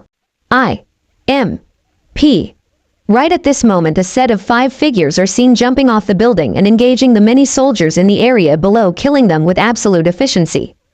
This sent a level of fear for all those in the area up even further, only to see more people running into the courtyard planning to do some damage to them, many of them members of the water resistance, including its leader herself. Discover L.I.M.P. Many of the resistance fighters and the other strange warriors were cutting the soldiers of the fort down and setting these people free as they went. Discover L.I.M.P. The main soldiers who had survived the main attack quickly assessed and run over as many of their opponents, then begin throwing smoke bombs into the crowd of soldiers who were still too close to the civilians for their liking. Discover L.I.M.P. Among this group of potential slaves are none other than several hidden leaf ninjas who were watching the scene play out before them in absolute shock, hoping that they will also be set free. Within the span of just 20 seconds, the remaining guards are reduced in numbers extremely, except for 4 of them who are easily dispatched, still standing guard and protecting their leader as several of the freed people and warriors advance upon them. Right at this moment, 2 of the assassins come flying down, killing last 2 guards, but the man who was the main target suddenly feels a cold piece of metal enter his back and turned around only to see the black hood of an assassin, which he then grabbed and then proceeded to pull down to reveal the face of a young man with a blue eyes and blonde hair and what appears to be a 9-tails fox upon his back. He then falls the ground bleeding out and dying slowly. No one knows what it's like to be mistreated, to be defeated, behind blue eyes. Among the Leaf Ninja is a pink-haired young girl and a spiky blonde-haired girl who now feels as if the world has been taken away from them and all of their emotions return to them over what they have done as they stare into a long-lost face they thought they would never see again. The person in question begins to walk away as he pulls the hood back over his head and leave behind a wall of smoke disappeared into. No one knows how to say that they're sorry, and don't worry, I'm not telling lies. As soon as the restraints are removed, they both begin running after him and him as into the smoke, hoping to emerge just behind them, only to see a set of ships leaving this small port, and on the deck is the young man in question, looking back at them with his piercing blue eyes. Behind blue eyes. Reclaim your past. Assassin's Creed. Black Fox, edge of wave forest, land of waves. Naruto, Haku, and the remaining inhabitants of the village of Wave, who were at this moment free, looked down upon their village that was at this moment in time occupied by the deadly Red Mercenaries organization. The Reds, who had taken their home away from them and so many of their friends. Naruto looked through his spyglass at the warehouse, noticing 12 men standing around with a clear, unobstructed view of the entire village, and the best possible approach routes were also covered by this vantage point. He instantly knew that the two remaining teams were in the area below, just waiting for the opportunity to ambush them or anyone else that should attempt to infiltrate the village or to rescue the hostages. He then turned to the old drunk and asked, "Looks like they are waiting for us when we go down there. Is there another way in, you old drunk?" The old drunk, or a super bridge builder, Chizuna as he preferred to be called first, and then rolled his eyes. He then pointed to a small building. "Would you please stop calling me that? In the entrance that we seek is right over there in that small blue building." Naruto nodded his head and then got up and began using the hidden mist jutsu alongside Haku. The young ice user still found it amazing that he had learned this technique in such a short amount of time. Upon her back was none other than was the executioner blade, or for the matter what was left of it, as she had left most of the blade to mark Zabuza's gravesite. Just a little blood on the blade was need to reform it thanks to the unique abilities of the blade itself. Naruto just had to look at what was left of the blade once more, catching her attention. "Trust me on this one, okay? It will be back to normal in no time. All have to do is beat the living hell out of someone and then cut them up pretty good." I still find it hard to believe that blood can be used to reform the blade at all. "So was I the first time I saw him do it," she said to him as they began to walking to the village under the cover of the hidden mist. The green old tree bar and grill, Hidden Leaf Village, Land of Fire. Jiraiya could not help but feel a bit defeated after everything that had happened so far. All of his carefully laid plans regarding young Naruto were all coming undone before him, and it was all thanks to his sensei's interference and lack of trust in him. As he read through the real personnel file on Naruto, he could not help but feel that he had let the boy down considerably and had failed to anticipate certain events that had affected everything that he had put into action. In fact, the information he was now reading from the file only reinforced his feelings of concern, as he realized the boy might actually be even more powerful than he thought, and the steady fear of he had the him being extremely unstable for a time was only reinforced that much more. After reading so much, he had to put his drink down and pinch the bridge of his nose as he let out a deep sigh, catching the attention of his companion. "I did not think that this was going to get to you that badly, Lord Jiraiya," Kakashi said to the older man. Jiraiya looked the younger man right in the eyes and then spoke. "Believe me, Kakashi, if you knew what he knew about the boy's family tree, you would be taking what's in this report very seriously as well. You can't honestly believe this stuff about a bloodline that can allow you to literally relive your ancestors' memories and even gain their skills. It's just not possible." Jiraiya could not believe that his former student's own student could be this delusional, in all honesty. This stuff, as you like to put it, was all heavily classified. You don't heavily classified something unless it has a shred of truth to it. And considering who his grandmother was, I would really hope that he does not get any of her memories, because if he does, we will all be screwed. Kakashi was surprised by this statement as he then asked, "Okay, why are you so scared of a dead woman? You have got to be kidding me. You don't honestly know anything. Washi Uzumaki, the woman they called the Red Maelstrom, or another name you might know her by, which was the Red Reaper." Kakashi's one good eye suddenly widened in shock as he realized who the old pervert was talking about. "You're telling me that she was his grandmother?" Jiraiya could only nod his head in a confirmation of the younger man's question, then spoke to him. "Remember, I was in my last year of the academy when I saw her for the first time up close and personal. She was just a few years younger than my sensei at the time, and then because of his actions she then proceeded to beat the crap out of him for peeking on her in the hot springs. Was she really as terrifying as they say?" Jiraiya let out a small chuckle as he then said, "You have no idea how dangerous that woman was. If I had known everything that I know now, I would never put that seal on him in the first place." "So what we do know?" Kakashi asked. Jiraiya looked deep in thought for a few seconds and then spoke. "We do what we can, but right now first we need to find him, and I have my contacts and spies looking all over the elemental nations. Since they pose as workers and tourists for the most part, all we need to be prepared when we do find him. Main warehouse, the Land of Waves. The main warehouse of the Land of Waves was at this time currently acting as a makeshift jail filled to capacity with many of the citizens of the village. They were now being held prisoner inside makeshift cells so that they could be sold to anyone who had the money. Standing watch over this human cargo of suffering were 4 of the best fighters from the Red mercenary warship known only as the Warlock, as they were the only ones who were at this moment available, as the rest of the Red operatives waited just outside to strike down anyone who tried to rescue this precious cargo. The only thing the 4 sailors had not been expecting was the strange fog to have entered the building as well, that was making it difficult to see anything or to detect the enemy if they had entered the building, which was driving them up a wall. They had to put up with the prisoners who were not making things any easier, as several of the young men who were occupying one of the many cells together refused to be quiet or cooperate with them, as they continued to launch insult after insult at their tormentors, making them both quite angry and, as it turned out, made them quite sloppy, as they had failed to notice the new presence inside the warehouse. Naruto wasted no time in hunting his new prey down, as he used the young man in the cells as a distraction so he could pick them off one at a time. Within just the first 30 seconds he had already killed 2 of the enemy sailors quickly and quietly, and was now directly behind the third, which he wasted no time in putting his hidden blade into the man's back, silently ending his life. By the time the final sailor came to any kind of realization of what was going on, he turned directly to face none other than Naruto, who quickly brought his wrist blade home, shoving it into the man's throat, and with one quick movement opened the rest of his throat open with a quick jerk of his hand, and with a quicker motion quickly snapped the man's neck, ending his life even faster. Naruto quickly relieved the following guard of his keys and began to unlock as many of the cells as he could. By this time both the old drunk and Haku were busy leading everyone to the secret passage. One of the captives pointed 2 unique cells which contained 2 people in each cell. The first cell had a much older but beautiful red-headed woman in a blue dress and a battle-hardened gentleman with a black eye patch next to her. The other cell, however, contained a young red-headed woman with red eyes and a pair of glasses on. She was not much older than him, and next to her was a white-haired young man with what looked like shark teeth that reminded him of his few encounters with water ninjas from the Hidden Mist village, like Zabuza was sporting when he first saw him without the wrappings that had concealed most of his face at that time.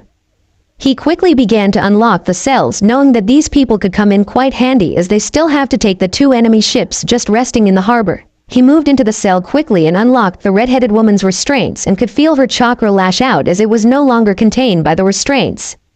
He repeated these actions until he came to the younger red-headed and felt something he had only felt in the presence of his mother. It was like a knowing that she was related to him. At the same time, she also had the same look upon her face that he had.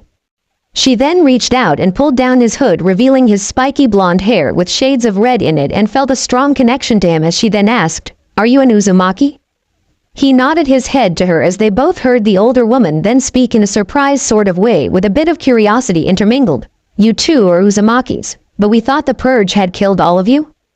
The distant relatives turned to her with a look of shock upon their faces as they both asked her what she meant. She was surprised by the question but quickly responded, "I saw the bloodline users and pirates who just wanted us to be free and rebellion members being executed. One of them was a young red-headed boy who I later learned was an Uzumaki." He just started singing this song with a look of defiance upon his face. The 2 relatives looked each other in the eyes and turned to her and began to sing the song that they had heard and seen in their dreams, that one night so long ago, the Red Cross Knight and his men stole the Fox Queen from her bed and bound her in her bones. May was now in total shock as she realized they had somehow experienced that execution so many years ago. "How do you know about that song?" At the same time they both said to her, "We saw the whole thing in our dreams, but we thought it was just a dream we had." "That was no dream, you 2 had. Those people were executed that day. How do you even know about that song or what happened?" The 2 cousins simply looked at each other and then turned their heads to look her in the eyes, as they then said, "It must have something to do with our bloodline, the Animus?" She was a little surprised by that answer, never realizing that the Uzumaki clan actually had a bloodline. "Okay, the way you 2 talk like that is a little creepy. And while I have quite a few questions to ask you too, but at the moment what are we going to do about the red operatives who are just outside?" Naruto and his cousin quickly turned to Haku, and the young man who had been occupying the cell with her only to watch Haku walked up to him with a look of recognition and then quickly punched him in the face, While this was surprising in its own right, the fact that his face literally turned into a pile of water which then splashed onto the floor and then returned to his body and reformed his head as if nothing had happened except for the look of a rather annoyed young man. He then spoke to her in a rather annoyed tone. What the hell was that for Haku? Naruto and his cousin were still trying to figure out what the hell was going on. You know him. At first she didn't answer as she pointed at him and then said in a dark tone, "That was for leaving us all along. We could have used your help on that one mission." "Look, Ice Princess, don't blame me, okay? He told me to go back to May over there. Unfortunately, that pale-ass son of a bitch of a snake captured me and then experiment on me, okay?" Naruto crossed the distance quickly and grabbed him by his collar and slammed him into the bars of the cell and said with a kind of voice that inspired fear to all who heard it, "What the hell do you know about Orochimaru?" "Look man, all I know is that crazy son of a bitch experimented upon me and he was also going on and on about getting some kid from the Hidden Leaf.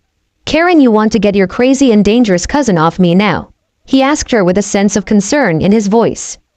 Naruto then dropped him and turned to her and said, "Sorry about that. Introduction are in order. Naruto, that's my name and yours is Karen?" She nodded her head at him and then pointed to her former companion in the cell and said, "That's right, and this is Suigetsu. What was your mother and father's name?" "I don't know my father's name is, but my mother's name was Kushina." Karen then gave him a big smile as she then said, "That was my aunt's name. So your father was my mother's little brother. It is nice to have family once more." As the two relatives became acquainted with each other, May decided that they needed to escape this temporary prison as soon as possible. "I'm sorry to break up this little family reunion, but we really need to get the hell out of here," she said to them. The two of them turned to her and then back to looking at each other as they apologized. Naruto then created a few clones which then began to draw seals all over the place as he then said to his cousin, "How far are you in your memories from the Animus?" "I just finished reliving the memories of Ezio when he was in Constantinople. I just started to relive the memories of Haytham Kenway," she said to him as he then pulled out a scroll and unsealed the weapon she was most familiar with. A hidden blade. As he handed the weapon over to her, he then said, "I take it you know how to use this, right?" "I do. This won't be easy for me to kill someone, but I've had to do it before. And I just knew I was going to have to again," she said to him as she then placed weapon upon her right wrist and tested the blade out to see that it was functional. With this done, she and her former cellmate joined in behind him and Haku as he then said to everyone who was present, "Everyone listen up, I've got plan in motion. Right now my clones are preparing a little surprise for the two teams of red mercenaries outside of these walls, both above and on the sides. I guarantee you they won't survive what I have planned, but their deaths will only a distraction so that we can take out the real threats on those two ships and end this invasion once and for all. Now who's with me to take out these sons of bitches? Shout I, and those who are opposed whimper nay."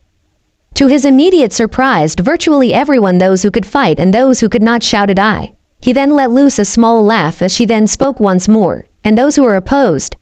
He was met by only silence as he then began to walk to the secret exit and spoke softly, "Now if only countries were this unified." A few of the people let out laughs as May and her second-in-command Ao walked alongside him. She then asked, "What exactly are you going to do those guys outside?" He stopped and turned to look at her with a smile that she had only seen a few times from her soldiers in the army who had been notorious pranksters. It was the kind of smile that told her that these people had idea. They had a wonderful, awful idea they would spell someone's doom. With that same smile as he looked her in the eyes and said, "Why spoil the surprise, my lady?"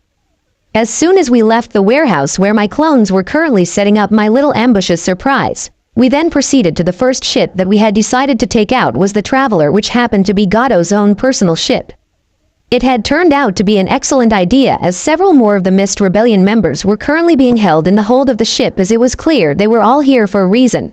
I watched as Ao then volunteered to stay behind as May had told him the few times that she was being interrogated by Gato III she had managed to overhear them discussing some kind of plan for the elemental nations, as this also caught my attention greatly. I have to admit though, the crew aboard this ship had obviously not been properly prepared for this kind of surprise attack that we launched against them. Many of these slavers had pleaded for mercy but were shown none in return. As soon as we finished taking the Traveler and swelling our ranks a little further, we moved on to the Warlock to finish this battle once and for all. Without them even realizing it, we had made it to the upper rigging, just waiting for the opportunity to attack them. We didn't have to wait too long as the radio operator on the deck began to send out requests for updates for the two teams of red mercenaries who responded that there was still no contact with the enemy. However, when it came to getting an update from the guards inside the warehouse, everything went silent. I readied myself to go into action right at this moment, preparing a rope dart and knowing instantly who I would attack, as there was only one red member left and he was the man standing next to Gato. I then looked over at the blue sea which had brought me back to the land of waves in the first place, only to see that the crew had begun to eliminate the enemies on the ship one by one in a manner befitting an assassin, with what appeared to be the use of wrist blades as well, which only sent the questions I needed answers from them up even more. After just a few minutes the commander had become impatient as well as his boss. I then gave Gato a good look over as I studied him and realized how different he was from his father. Gato the third was clearly much taller than his forebear for one, as I gave him a good look over and noticed much like his father that he was, and that he also wore a set of glasses but were made of very strong materials and looked like they had seen quite a bit of use. His suit was also handcrafted and looked like it was made to endure a lot of punishment. In his right hand was a king which I instantly realized was a hidden sword, and by the looks of it was quite expensive. He also had on his left hand a strange ring with 5 holes in the center, which attracted my curiosity about it greatly. By then looked at his face, I could see small scars on his face.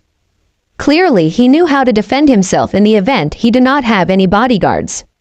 As these thoughts bombarded me, I heard the order to breach given by the Red Commander, and just a few seconds later a large explosion not only obliterated the warehouse but also much of the surrounding buildings. The force of the explosion could be felt on the ship, and even a few pieces of debris could be seen hitting water not too far from us. It was clear even if any of them had survived they would not live very long. I had a feeling everyone was there, and the reading was probably looking at me with a look of surprise at the amount of devastation I had caused, but to be honest I'd rather go for overkill in this moment than not at all, as I needed an opportunity to strike. Before any of them could even recover from the shock of the explosion that I had caused, I then struck hard, letting my rope dart fly right into the Red Commander's back and out of his chest, and then I dropped off the back of the yard arm of the sail, sending the commander's body flying high into the air as I hit the deck of the ship, embedding the rope into the deck itself. I quickly drew my guns and began to fire round after round into my opponent's heads right between their eyes, ending their wicked lives. In a matter of seconds I had killed 10 men, saving the last 2 shots of my 6 shooters for later. I took a quick moment to notice all of my companions were busy tearing their enemies apart as I looked out upon the deck of the Warlock. Haku and Karen were proving to be a deadly combination, together cutting down enemies left and right. Suigetsu had been given what was left of the Executioner blade by Haku and easily demonstrated the weapon's unique abilities, as there was only a small part of the blade left. But after several dead men later, the blade had returned to its normal length and strength as he went about slaughtering these slavers, and I felt no sympathy for them at all. After all, they had chosen to take the freedoms of others. Gato, as much as I hated to admit it, was rather intelligent and had hid behind a section of equipment at the back of the ship to avoid being killed by me. As he emerged he had already unsheathed his sword and stared me down with a look that screamed death and destruction. Time seemed to stand still around us as we looked at each other as predators, staring each other down, waiting for the right moment to attack and rip each other's throats out. As I stared him down until he was quite calculating, the minute I activated my wrist and hook blade, he took this as a signal and we ran at each other, trading blows like it was nothing. He was quite skilled, I had to admit. In a way I respected him, if only on a certain level. He did his best to keep me at a distance, not wanting me to get in too close. With my iconic weapons he realized fighting me up close and personal was suicide, like taking on a member of the Hyuga clan, something which I had personal experience with. Eventually he managed to push me back far enough and then pulled up his left hand, which had the strange ring on it. It took me only a second to realize it was some kind of firearm, which he then pulled the trigger, resulting in a loud sound of thunder going off as I felt the impact of where the bullet had hit me, only to realize that it had hit my hidden blade as the sound of metal upon metal at high speeds sounded through the air. I took a look at my hidden blade only to see that it had been quite possibly damaged beyond repair and was stuck in its combat position, unable to retract. Luckily I wasn't the only one having equipment problems, as he couldn't fire the next shot in the ring, and I wasted no time and ran at him as he brought his left hand up in a defensive pattern, which I then proceeded to stab him, hoping to hit his heart. Unfortunately my blade became stuck in his arm, and as the two of us wrestled for a better position I heard the damaged area of my blade break and fell back upon the ground. When I looked up I noticed the look of shock and pain upon his face, and did not wait any further before running up and kicking the blade and his left arm into his chest, hoping to end his life. Needless to say, the look of shock that was upon his face was, for the lack of a better word, priceless, as he first fell to his knees and then onto his back, breathing hard and spitting up some blood as I realized the blade had pierced his heart.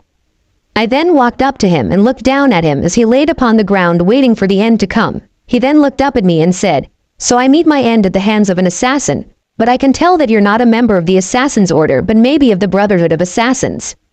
I was surprised as I heard him say this and a bit curious as well, as I then spoke to him. "What do you mean by the Assassin's Order? So you don't know about them then? Won't you be in for a shock?" he said to me as I became even more curious about what was going to happen. "Whoever said I was an assassin?" After saying this, I noticed him having a huge smile upon his face as he started to laugh and then said to me, "Well, that is new, but I can tell you are of the old ways. You are of the Brotherhood of Assassins, and I feel some bits of pride and respect towards you, knowing that at least I fought you with everything that I had." I nodded my head to him and said, "I can respect you for fighting back, but not for what you did to this place. It just goes to show you how petty us humans really are. The Templars always claim that we are the ones to guide humanity, and look at what we bring. As much as I hated my father, I still wanted to avenge his death on everyone other than that boy who contains the 9 tails." I was surprised by this as I then pulled back my hood so he could get a look at my face. The surprise and realization was easy to see upon his face as he then spoke to me. "So my father's sins are visited upon me in the same place where he died. That's ironic, I guess." "Not as ironic as you might think. You chose to come here and do this," I said to him with a bit of anger in my voice. "Perhaps you were right, but I felt the need to avenge him, just as I know you feel the need to avenge your own mother." Part of his words rang true to me, but the truth was it wasn't exactly true either. As I looked down at him, knowing that his time on this mortal coil was slowly slipping away, I still had some questions and answers that needed to be sought out.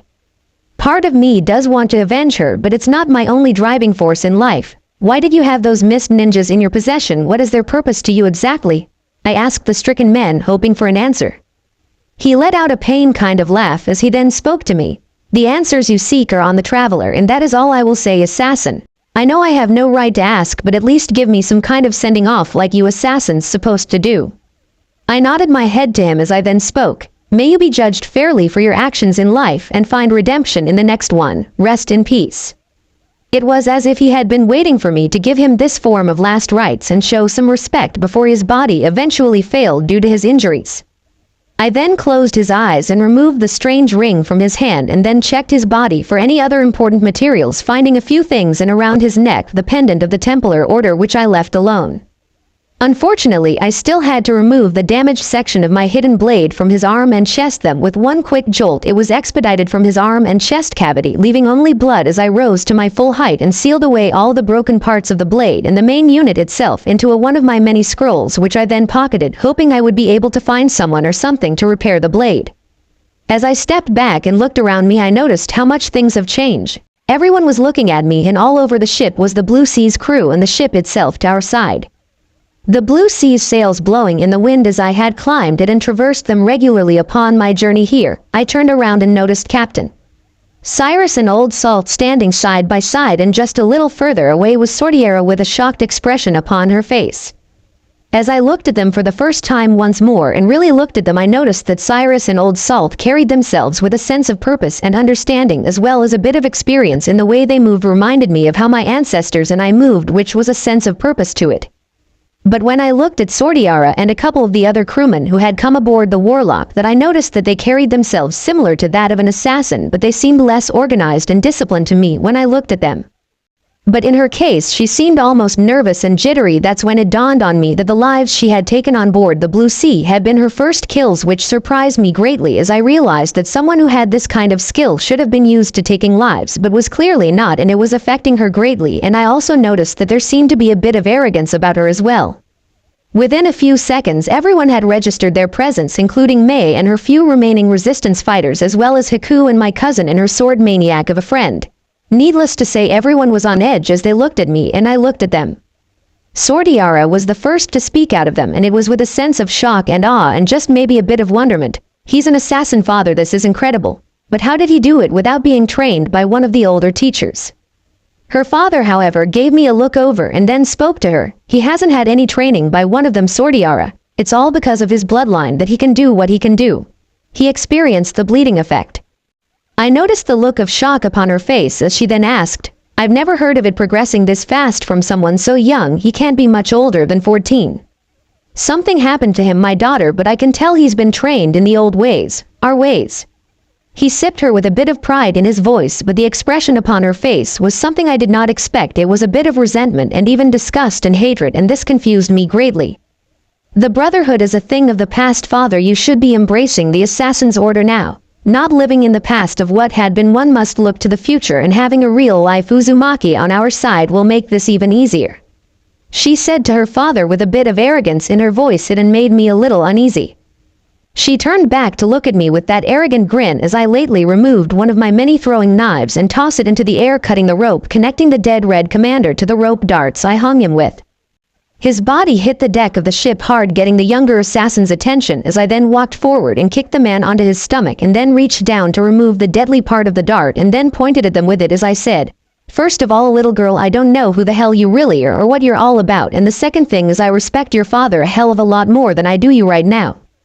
I instantly caught the look of shock upon her face as well as those who were on her side as she then said, "You can't just say no to us, young man. We have every right to induct you into our order whether you like it or not." I actually let out a laugh at that. "So that's defending humanity's freedoms and the peace of the world by taking it from others. You sound more like a Templar than you do an assassin." I saw it instantly that she was not amused by my comment. "There are no more Templars, you young idiot. They are extinct." I was clearly not in a mood to hear this as I then walked over to Gato's body and removed the small piece of Templar jewelry that identified him as one of the Templar Order and held it up for her to see. She and the others had a look of shock and almost disbelief as I then threw it to her father, who caught it and also had a look of pure fear in his eyes, knowing that soon we would all be in massive trouble, and I couldn't blame them for thinking that. She then walked forward to her father and lightly touched it, thinking that it was some kind of illusion I had created, until she realized it was indeed very real. But I could also see that she was still trying to deny its existence. Just because he has some really old jewelry does not mean that our greatest enemy has returned. If they had, we would have heard something by now, father. She then turned and walked up towards me with a clear intention to try to impose her will upon me. She should really consider just who she was messing with. "You will stop trying to create panic and terror among us. They are extinct and the wars are over." I, however, narrowed my eyes and let out a small guttural growl at her and pulled up my hood as well as activated my hook blade as I slowly advanced upon her. Part of what was inspiring me to do this was a speech Blackbeard had given to my ancestor as well as to Steve Bonnet that day on the Queen Anne's Revenge. I wanted her to understand what I have gone through. Part of it was just my own feelings come to the surface mixed with my anger at what had been done to me, and also the simple fact that I knew the Templars still existed, and yet she refused to acknowledge this simple truth. The fact, so I let her have it. As I would later be told, I had achieved a presence among them. There was absolutely terrifying, even though truth be told, that wasn't my intention at all. It was just to make a damn point to her. People tell me later that was when the dangerous and deadly pirate lord who sought freedom and justice for the wronged and vengeance upon the guilty was born that day. I later found out they would call me Black Fox. I almost laughed writing this down, but her words still ring in a defiant tone in my head, and I just had to get the last word in. "I know for a damn fact, little girl, that they still exist. I have killed 3 of their highest-ranking men." Everyone, I was told later, had a look of true fear upon their faces as I continued to lay into her. "How are you? Me, my knowledge, and what has happened to me. Have you watched 7 Templar lords work up to you and your mother and demanded that you be handed over to them so that they can do to you whatever it is they want based so fucking desire? Have you, little girl? Because I have. I watched them send their 50 bodyguards to kill us that night when I was just 6 years old, and I saw them laughing the whole time until we started killing their pathetic excuse for men who follow greedy man and who take the freedom of others without giving a damn to the consequences. Everyone would later tell me that I was getting my emotions sorted out there and that I was taking it out on her. Her father would later tell me it was something she needed badly. I watched my mother died in my hands, bleeding out and trying to comfort me. It may not have been your mother, but at least you didn't have to watch her die because some Templar decided he could control the world. Right now you're playing the fool girl, and it's only fools and idiots you will attract, and you will not believe they have returned until it's too late and you're being herded into cages."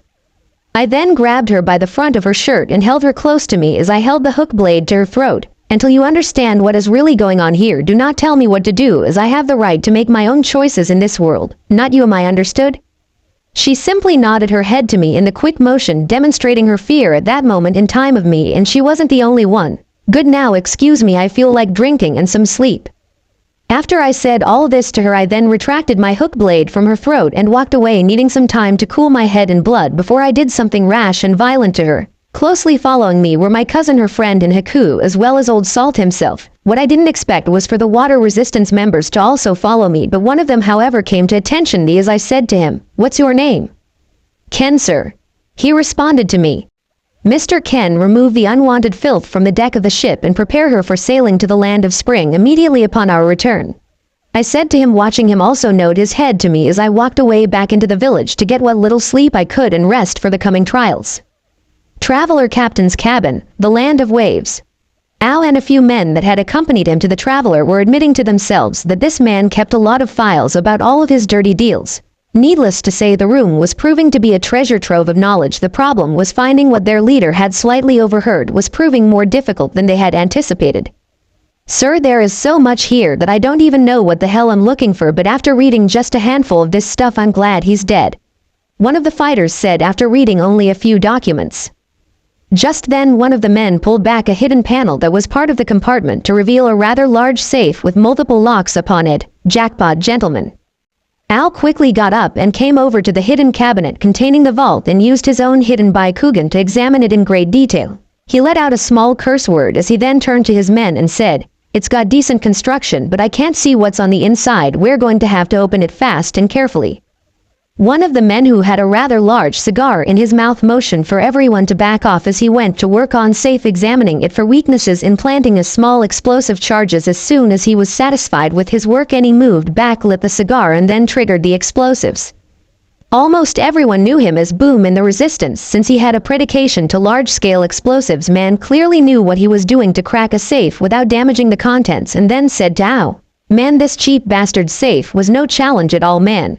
I mean, really, can you give me a real challenge sometime when the fate of some country isn't on the line?" Everyone present could not help but roll their eyes at him as he then proceeded to open the safe and examine its contents in great detail. Within just a few minutes, a particular set of documents were discovered which everyone began to read at the same time, sending their eyes as wide as dinner plates. Like I said, Al, thank God it wasn't hard when the survival of some country is on the line. Everyone in the room could only agree with him as they read the document and realized they were all about to be extremely busy and needed to get this to May and that kid as soon as possible. The Drunken Dragon Inn, Land of Waves. Naruto and Karen had been sleeping peacefully for the most part in the end, thanks to the many villagers and the water resistance members who were currently keeping an eye on the more suspicious Blue Sea crew members, including Sordiara, who had still not gotten over how easily this young man had overpowered her in the first place. Her father and Old Salt sat at the board speaking to the old man, who had been identified as Tazuna the Bridge Builder, or as Naruto had come to call him, the Old Drunk. She still found it hard to believe that such power was being wasted on these children, and the fact that they were even being considered being given a choice, but at the same time part of her was beginning to wonder, is doing something else with your life really that bad? While Sordiara pondered her own thoughts, both good and bad, the two Uzumakis dreamed peacefully about several ancestors in their lives, but had to admit that they were both seeing a new ancestor and city that they had never seen before. All around them were plenty of peasants looking as if they had been starved for the most part, and the language for the most part was absolutely exquisite to linguists, in all honesty. Naruto and Karen knew that they had spent enough time that dreams to be experiencing bleeding effect from this new set of memories, and were making the most of it as they watched this new ancestor perform amazing new feats of free running they had never seen before, as well as new stealth tactics that would come in quite handy, and their teamwork was unimaginable unless you had been in a ninja squad. But it was new hidden blade that caught their attention as they heard it called a phantom blade, able to fire a small part into opponents at long distance with quite decent accuracy to boot. A few times then heard their new ancestor's name mentioned as the crowd also cried out for justice, in some cases blood of their nobility who had taken so much from them, and in many cases when looking to Arno and the assassins to bring it to them. The last image that to solve was of a greedy noble man begging them to spare him and blame the peasants who were suffering for his well-deserving fate, as threw him off a balcony into the hungry crowd below, which then proceeded to beat the living crap out of him and finally severed his head from his body, placing it on the spike as it finally died. The two of them quickly awoke after this and looked at each other, realizing it not been a dream for them, and realized the soul had many questions that need answers, including how they were able to experience others' dreams of their family, and even that event when they were 7. Naruto quickly grabbed a bottle of rum into the swig and had to admit it was quite good, as he had been told the night before they had decided to rest their eyes in the bar that it was a drink called Captain Morgan, and realized he had to get a little bit more this road. Right at this moment, Ao came running into the room along with the other members of the resistance, who had been looking the traveler over with a fine-tooth comb with a look of concern upon their faces. Naruto was one of the first to notice and quickly ran over to him alongside Mei, who immediately asked, "What is it, Ao? What did you find?" As he brought the large case that had been in the vault over and placed it up on a nearby table, upon its top was none other than the wax seal of the water daimyo himself upon it. As soon as they opened the container, they were shocked at what they began to read. Virtually everyone in the bar was beyond scared as they realized that this little invasion of their island was nothing in the grand scheme of things. Naruto only needed to read a few paragraphs to know that all hell is about to break loose. As he continued to read the entire page, he instantly knew that more people he cared about were about to be in serious danger, and he wasted no time getting ready. "Mr. Salt." "Captain," he responded very quickly and came to attention as a young man then turned to him and said in a tone of command was unmistakable, "I want the warlock armed and ready to sail in about 4 hours, no more no less, and get it done, Mr. Salt. We're burning daylight and we are leaving." Mr. Salt immediately nodded his head after reading the document as well and went to work with several other men, knowing that they had to get the ships ready as soon as possible. He then turned to Mei, who had continued reading, and realized they needed all the help they can get, as he was about to ask her, but she beat him to the punch. "If you're about to ask for my assistance and my people, you got it, Black Fox." What she called him had caught him by surprise, as well as everyone else, as she handed him one of the documents from the safe. Needless to say, he had one hell of a smile on his face as he then said, "I like it, Black Fox Creative, and thank you for your help." She nodded her head to him and spoke softly, "You saved me and my people, and the honor is mine to help you and those people who still need our help against the land of water and its tyranny." Cyrus and his daughter then walked over and looked at the documents as well, and both felt a level of fear they had not known was there, as a realized one of their homeland's only financial revenue was now being threatened, and realized no matter what they would have to become involved in some form or another. Cyrus then walked up to the young man to see him preparing to leave, as well as his young friends, who also looked like they were giving up for war. "Don't be rash about this, young man, you need help. You I trust, not her and this council of the Order of the Assassins. How the hell do I even know they will be willing to help the Land of Spring when they won't even willing to admit that the Templars are even still around and a credible threat? What makes you think that they are going to even believe you, even with the documents you have in your possession?" Yes, a young man, hoping to see him stop and think for a moment. Naruto, however, stopped what he was doing for a moment and then said to his first captain, "Because I know the daimyo, and remember, I'm a hero there. Besides, I'm not going alone, and I would really appreciate it if you'd come with me, Captain." Cyrus gave the young man a genuine smile as he looked at his hands and realized one of the hidden blades was damaged and missing. "Well, you're not doing very good going like that without a wrist blade." Naruto then looked at his own and let out a small curse word as he then remembered his latest ancestor and then decided to inquire. "Have you ever heard of the Phantom Blade before? Do you think Raven would know where to find one or how to repair my original wrist blade?" Sordiara had to admit to herself that she had never heard of this kind of weapon before and was extremely curious, as her father then spoke to him in return, as well as removing one of his wrist blades and handing it over to the young man. "Use this one for the time being, young man, and it's the Land of Spring as fast as possible. I trust you to help them fight this coming invasion, and I will bring your Uncle Raven to see you both when we arrive in the Land of Spring." Sordiara had become quite concerned by this. "What are you talking about, father? It will take more than a day to get the council as well as to retrieve the old man and get to the Land of Spring."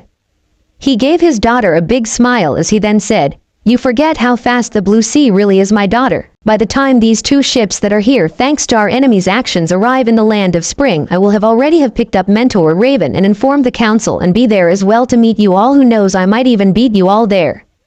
It was only then she realized how fast the Blue Sea really was, as she then turned to her own skeleton crew and commanded them to take control of the traveler to get it to the Land of Spring to help them in the coming war, as she would be aboard the Warlock, keeping an eye on the young people who had changed everything for her in just a few hours, as they all walked out of the bar watching everyone going about repairing the damage that had been done to the village and wishing them good luck on their journey.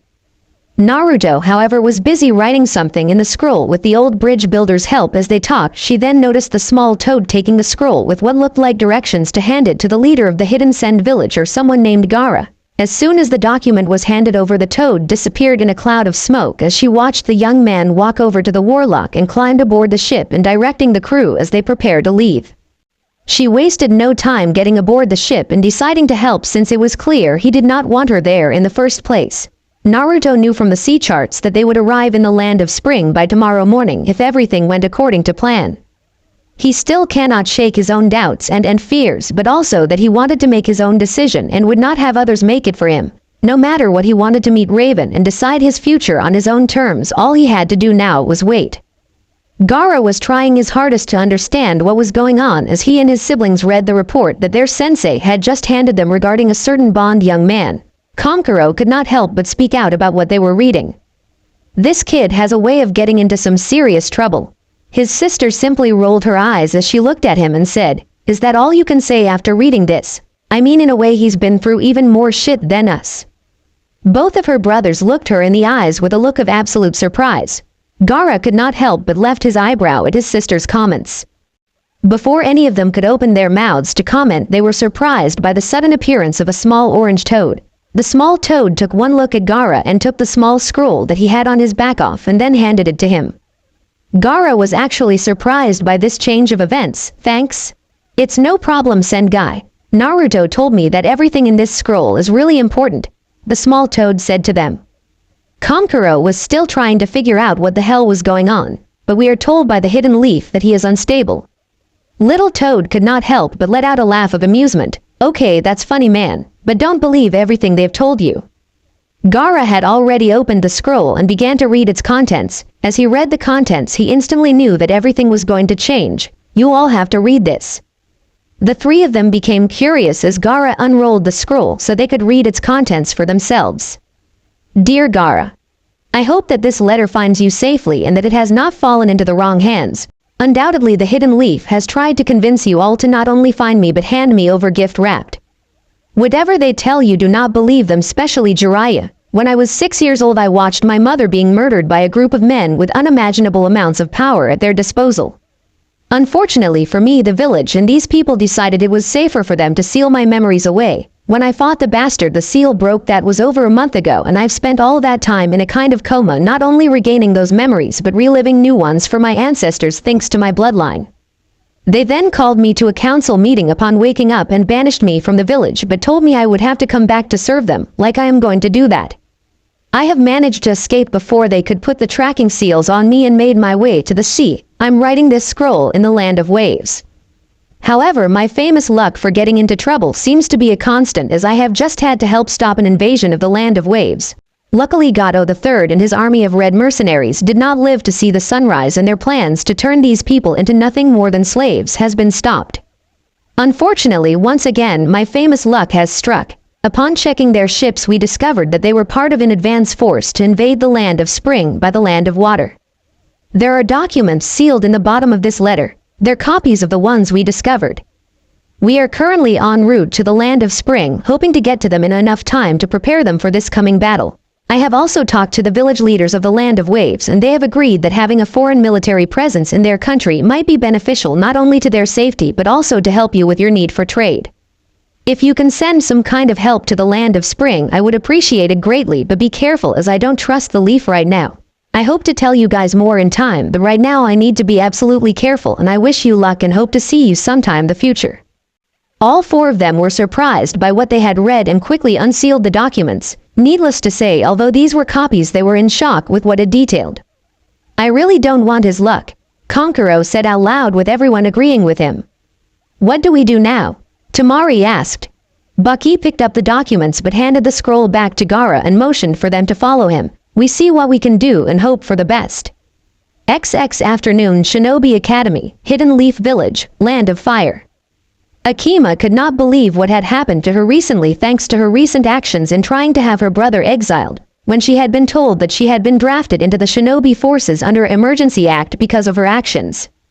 Needless to say, she had to reevaluate everything she knew about her life and what she had been told, and now felt only remorse about her actions. She also looked around the academy classroom and could not help but feel as if the entire military force was present here, and had a sudden sinking suspicion that her brother was at the center of this storm. Right at this moment, the door at the front of the classroom opened, revealing Jiraiya and Tsunade entering the room with a look of seriousness about them. The whole room began to quiet down almost immediately as Tsunade then cleared her throat and spoke so everyone could hear her. Good afternoon. As of this moment, the Hidden Leaf Village is officially acting under wartime conditions. Everyone in the room could not help but look at each other and begin to talk, realizing that something big had happened. As you all know, we have officially lost 2 genin, one of them being Sasuke Uchiha. In Sasuke's case, things are very different as we know who is responsible for taking him away from us. But everyone was becoming even more curious as this special meeting continued. The members of the retrieval team who were present, some still recovering from their injuries but no longer in danger and able to finally return to duty, were also very concerned about what was to come as he realized one of their members was not present. Tsunade waited a few seconds for them to be done talking and then spoke once more. But the retrieval mission was responsible for our main target leaving this village and the events that triggered it. A new retrieval will be set up just for him. Kiba had a very bad feeling and he just had to ask, "Who's this person, Lady Hokage?" The Hokage cleared her throat and then spoke, making herself quite clear to everyone present. Naruto Uzumaki, and that comes as a personal request from the Fire Lord himself. Everyone was shocked by this turn of events. At this moment, I'm turning the meeting over to Jiraiya Village Spymaster. Thank you, Lady Hokage. Good afternoon to all of you. First, understand why young Naruto is so important to this village and why certain events that have been done are becoming a national crisis, forcing us to operate under wartime conditions. You first need to know about the subject. Everyone was listening intently, realizing there was more to the young blonde than they ever realized.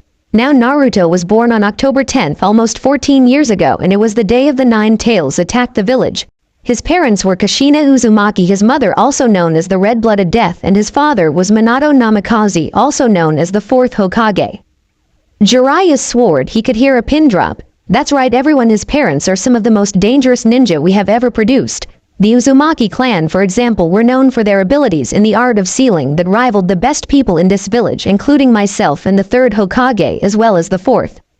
Everyone was looking at each other as he then continued. His mother was easily cage level and, for the lack of a better word, could kick the 4th's ass like it was nothing. But no, this technically, as far as we know, he is the last of his entire clan, making him extremely important to us. One of the ANBUs was surprised by the statement but had met his mother and decided to ask a question. So when she died, he became the last known member of his entire clan. Aren't there any others? It is possible that there are more out there, but at this moment he is the only confirmed surviving full-blooded member of the clan that we know of. He's also a member of the Whirlpool Lord's family, making him pretty much on the same level as a daimyo to us here in the village. One of the chunin in the room then remembered something he had read in class and spoke out loud for all to hear. Isn't the Uzumaki clan related in some way to Lady Tsunade's clan? They are indeed, in fact, and without their help we would not even have this village. The land of Whirlpool convinced the Fire Lord of the time to support this village. Now you know how important this clan is to us. Jiraiya could see the look of shock in all their eyes as he continued. What most of you may not know is that right when the 9 Tails attacked, his parents were forced to seal it into him to protect this village. Unfortunately, many of the people here in the village saw him as nothing more than a demon. That was very bad mistake on our parts, as he could unleash it upon us in some form of revenge. His mother survived the attack and recovered, as well as begin to train him in their clan's ways. However, at age 6 he had to watch her being murdered by several men who somehow found a way into this village. This surprised everyone greatly and began a new round of talking amongst themselves. Jiraiya had a feeling this was going to happen. Unfortunately, because of these events and because of several things that happened, he blamed the village for her murder, and be perfectly honest, we think someone helped them do it. And this is where the seal comes in, and it was a memory seal. Everyone now understood why he was like he was. It meant that something really bad had happened to him that night so long ago. That seal basically meant that all evidence of her murderers were lost to us. We were hoping to slowly remove it over time because of his negative feelings towards the village, but unfortunately, before we could even begin the retrieval mission, put just enough stress on him to completely destroy the seal, which is the reason he spent a month in a coma. This time they did hear a pin drop and noticed the open mouths of just about everyone in the room. I know it's a little scary, but that's not all, I'm afraid. Without the seal, every event and memory that made him a young prodigy have returned with full force. When he was 6 years old, he was already a genin-level ninja and had even made his first kill that night. In fact, it was 8 of them. One of the ANBUs in the room with long purple hair then said out loud so that everyone could hear her, Well, that's all good, but what are we dealing with right now? To put it mildly, he could easily be a low-level Jonin for all we know. He has a photographic memory in the bloodline which is capable of allowing him to identify a friend from foe, find things that is well hidden in the environment, and its enhanced healing abilities. There's also said to be a third part to this bloodline which I'm still having trouble believing is even possible. Everyone was surprised by that comment. The third part of his bloodline is rumored to allow them to literally relive their ancestors' memories and in some cases even gain their skills, and considering who his family line is, we could be in a whole hell of a lot of trouble. Tenten had been mostly quiet during this, but decided to speak now as he was one of her few friends. Who are some of his ancestors, and are you afraid of them? Jiraiya was beginning to feel his years catching up to him, his grandmother for one. I met her when I was just graduating from the academy, and her name was Washi Uzumaki, and she was better known as the Red Reaper of the Sea. Everyone who knew about this woman was in absolute shock, and she was one of the most dangerous women to ever be either a ninja or sailor. Some even said she was an assassin on like some holy mission, and she even stopped the Second Ninja World War from breaking out almost a decade and a half early. Tsunade then stepped back up and spoke to them. As of this moment, you are all under SS rank security secret of this village, which means absolutely no gossiping about what you have learned here today, as the penalties could be either imprisonment for life or will just kill you. Everyone was even more surprised by her seriousness as she continued. You will all be given information on the targets and be ready to be deployed at a moment's notice. You'll all be training and working together to successfully bring him in unharmed. Am I understood? Everyone nodded their heads or vocally respond to her. The room was then silent as the grave. She then continued. There is something else as well. If him and Sasuke ever patch things up and begin working together, we will have two of the most powerful genin out there to deal with, and considering that their mothers were best friends as well as their fathers, and the fact that the Uchiha clan when they were still around were in charge of the police force and were still investigating his mother's murder, we would have some problems on our hands if they team up in one revenge. Everyone in the room was still trying to process what was being said to them as she then continued. Remember, this is not over, it's just the beginning. Dismissed. XX territorial waters of the land of spring, ship Warlock. Naruto walked the deck of the Warlock with a sense of purpose about him as he watched the crew check and recheck everything, making sure that all of the weapons and cannons were in proper operating condition and ready for action. He eventually came to one of the guns and noticed a young boy, maybe just a few years younger than him, checking the cannon with his cousin. She looked him in the eyes, wondering what was to come. The young boy in question was clearly nervous and had to stop every once in a while as his hands shook thanks to the pressure that they were all under. The boy actually jumped near a little bit as he felt a hand on his shoulder and looked up to see none other than the Black Fox looking down at him with a smile upon his face. Naruto then patted him on the back, who began to urge him along to the sleeping quarters of the ship. Go get some sleep, boy, you need it badly. But I'm fit, sir, and I can do this. The boy spoke to his captain, hoping to prove himself on this voyage to the young man was now urging him to rest. Naruto let out a small laugh at that and then said to him, You're not the only one who needs rest. I assure you, kid, you won't be the only one to go to sleep, and if our enemy does come, well then you will just wake up to do with them. The young boy nodded his head and then walked below the deck to get some sleep. Right at this moment, Sordiera walked up behind him and then spoke. You chose wisely. It would not have been my choice to send him below at a time like this. Naruto rolled his eyes in annoyance and then turned to face her. So you would keep them awake all throughout the night, not giving them a moment's rest? Is that what you're telling me? Sordiera could not help but feel the eyes of the crew upon her. I consider it, at least, right now, it was not warranted. Naruto and Karen both gave her a dirty look as they walked past her. We are retiring to our cabin. The ship is yours until morning. And we had better be on course to the land of Spring's capital, or I will throw your ass overboard myself. Am I clear? She actually swallowed a bit, especially in fear, and nodded her head as she said with a sense of dread in her voice, as the grave, sir. Good. And you two had better stop fighting each other, or I will break something you to find necessary for life. The majority of the crew was surprised by this comment until they looked back and saw both Haku and Suigetsu frozen in place in mid-attack. The two of them were at a loss for words and said at the same time, how the bloody hell did he do that?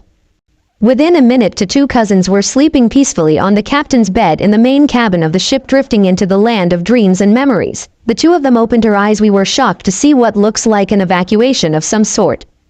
Where the hell are we now? Karen asked her cousin. Before her cousin could even answer her, there was sounds of explosions going off in the distance. Right at this moment, a man carrying a child ran past with a small red-headed girl right beside him. The two of them suddenly realized that they were seeing their parents on the day of the attack upon Whirlpool and followed quickly. The man stopped in front of the large ship where a red-headed woman and a black-haired man stood, but it was the features of the two people he had stopped by that caught their interests. The red-headed woman was clearly an assassin, whereas the man seemed to have the looks of a Templar about him. Standing next to the man was several men in armor with a gold and red Templar cross upon their chests. The two cousins were still trying to figure out why there were Templars on Walpole and why the assassins were not trying to kill them. The man who had stopped in front of a woman and young man who could put the weight down and spoke. "We got out as many as we could, but the assassins of the order are not helping us one bit, sister." One of the Templar soldiers let out an educated groan. "I can't believe they are not trying to help defend their home, those traitorous bastards." The black-haired man then spoke. "We have to do something about them, Washi. There is no telling how many people have died because of their actions today." Washi hated to admit it, but she knew that her husband was right. "I know, but I just wanted peace at the time, and it ended the bloodshed and stopped the war for a time. I mean, the assassins and the Templar managed to achieve peace and finally worked together to achieve peace and freedom. Why can't they have worked with us instead of against us?" One of the Templar soldiers then spoke. "Do not feel bad, my lady. It took us a long time to realize while the majority of our ideals were not wrong, we went about them the wrong. And we still have to hunt down the dark ones of our order and stop them from plunging this world into darkness once more. Things have been better, and it's all thanks to you and him." The young man nodded his head and then turned to the younger red-headed man who had the young boy was next to him and said, "Raven, please get our children and your family out of here. Get into the safety of the hidden leaf as soon as possible." Washi then looked around and noticed that her sister-in-law was missing. "Raven, where's Anna?" The little red-headed girl also noticed her absence and also looked into her uncle's eyes and instantly realized when it happened but did not want to believe it. "She's coming right." She watched him close his eyes and the pain that was upon his face and let the tears fall from his eyes. She then looked around and noticed all the adults had a similar look of anger and sadness upon their faces. Washi walked up to her brother and put her hands on his shoulder, forcing him to look into her eyes. "Get what's left of our family out of here, brother." The children and him instantly realized what she was saying. "No, you are both coming with us, both of you." She quickly grabbed him by his cheeks and put her forget the innocence, spoke softly to him. "Please get our family out of here right now. Need you to keep an eye on the order and take them out if you have to. Now please go, please." He nodded his head to her and she looked down at her children and saw them practically pleading for her to stay with them. "Don't go, mommy, please don't go." She hugged them both tightly and spoke softly to them. "Do not worry, my little ones, I will be with you always. Protect your brother and please survive." Before anything else could be said, an explosion rocked the area, causing everyone to go on alert. Raven quickly grabbed both of the children and ran for his nearby ship. All three of them turned back to watch both assassin and Templars fighting together to save their collective future and hope for peace and freedom. Naruto suddenly felt himself pulled out of the memory and into the main containment room of his mind that contained 9 tails. He pulled himself out of the water and walked up to the cage and looked mighty entity right in the eyes. Fox actually had a huge grin on his face, baring its many teeth as it then spoke. "You assassins are quite interesting, I must say. I must admit that that damn seal made you quite annoying." Naruto rolled his eyes at the comment, admitting that the fox was a little bit right. "I assume there's a reason I'm here, right?" The fox actually let out a laugh at this. "Definitely not an idiot anymore, I like that. So what's your deal anyways? Why were the Templars so interested in getting a hold of you anyways?" he asked. The fox had a feeling this was going to come up sooner or later and simply lay down and put his head on its paws. "I'll simply go with an abridged version of my origins. To put it mildly, all 9 of us were created originally as an energy source with the 10 tails." Naruto instantly had an idea what he was talking about. The story of the Sage of the 6 Paths. The 10 tails was something the first civilization created. Large Fox nodded his head and then continued. "Exactly, all 9 of us convert the energy from nature itself into what you humans now call chakra. Human sages can also do it, but they have to be careful because it can kill or transform them into something else entirely." "You mean like the pervert?"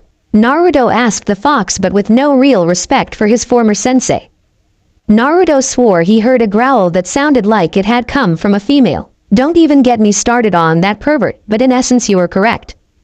So what you're saying is that all 9 of you were originally created as a renewable energy source even though you were sentient lifeforms in a sense and he still used you to power a what super weapon? He asked. The fox then rolled his eyes. No, you think, but even though they possessed the technology to control it, they could not guarantee it would last as it had a mind of its own as well. And then like 500 years ago Sage comes in and liberates all of you from that prison. What happened? The sage became the first human sacrifice to contain us all and safely hidden away the body of the 10 tails hoping that it would never be restored. He gave us the knowledge of everything we need to know and as you know gave birth to the 2 founding clans of the Hidden Leaf. But he is also a direct relative of yours by blood. Naruto was surprised to hear this. The fox however decided that their time was up for the moment as there was things needed to be done in the outside world. Now kid, I need my sleep and it's time for you to wake up. Naruto shot up the wake quickly noticing the look of concern on his cousin's face. What happened to you? Had a little talk with the fox, learned some interesting things about her. Karen suddenly felt a bit of pride knowing that one of the most powerful entities in the world was a female. Way to go us girls, so what did you learn? Before he could even say a word they heard the lookout shout, land off the port bow. Without shouted out he quickly got out of bed and quickly began to arm himself once more as quickly as possible. I'll tell you later, right now we got a lot to do. She nodded her head as well as she also quickly armed herself and both of them headed out onto the deck. XX Spring dock of the capital city, Land of Spring. The warlock moved slowly into the harbor as one of the many military ships came up alongside. Hello, we need your papers to clear you to dock. Before Sordiera could say anything to the port authority officer, Naruto quickly walked up to the side of the ship as the men suddenly remembered who he was from the last time he was here last and shouted out, "We need to see the Spring Lord immediately, it's a matter of life and death." The officer immediately recognized the young man in question and nodded his head as a nearby dock was being cleared for them. He then motioned for May to follow him as well as Sordiera, much to her surprise as they each carried a piece of the documents they had recovered the morning that of the coming battle in their hands.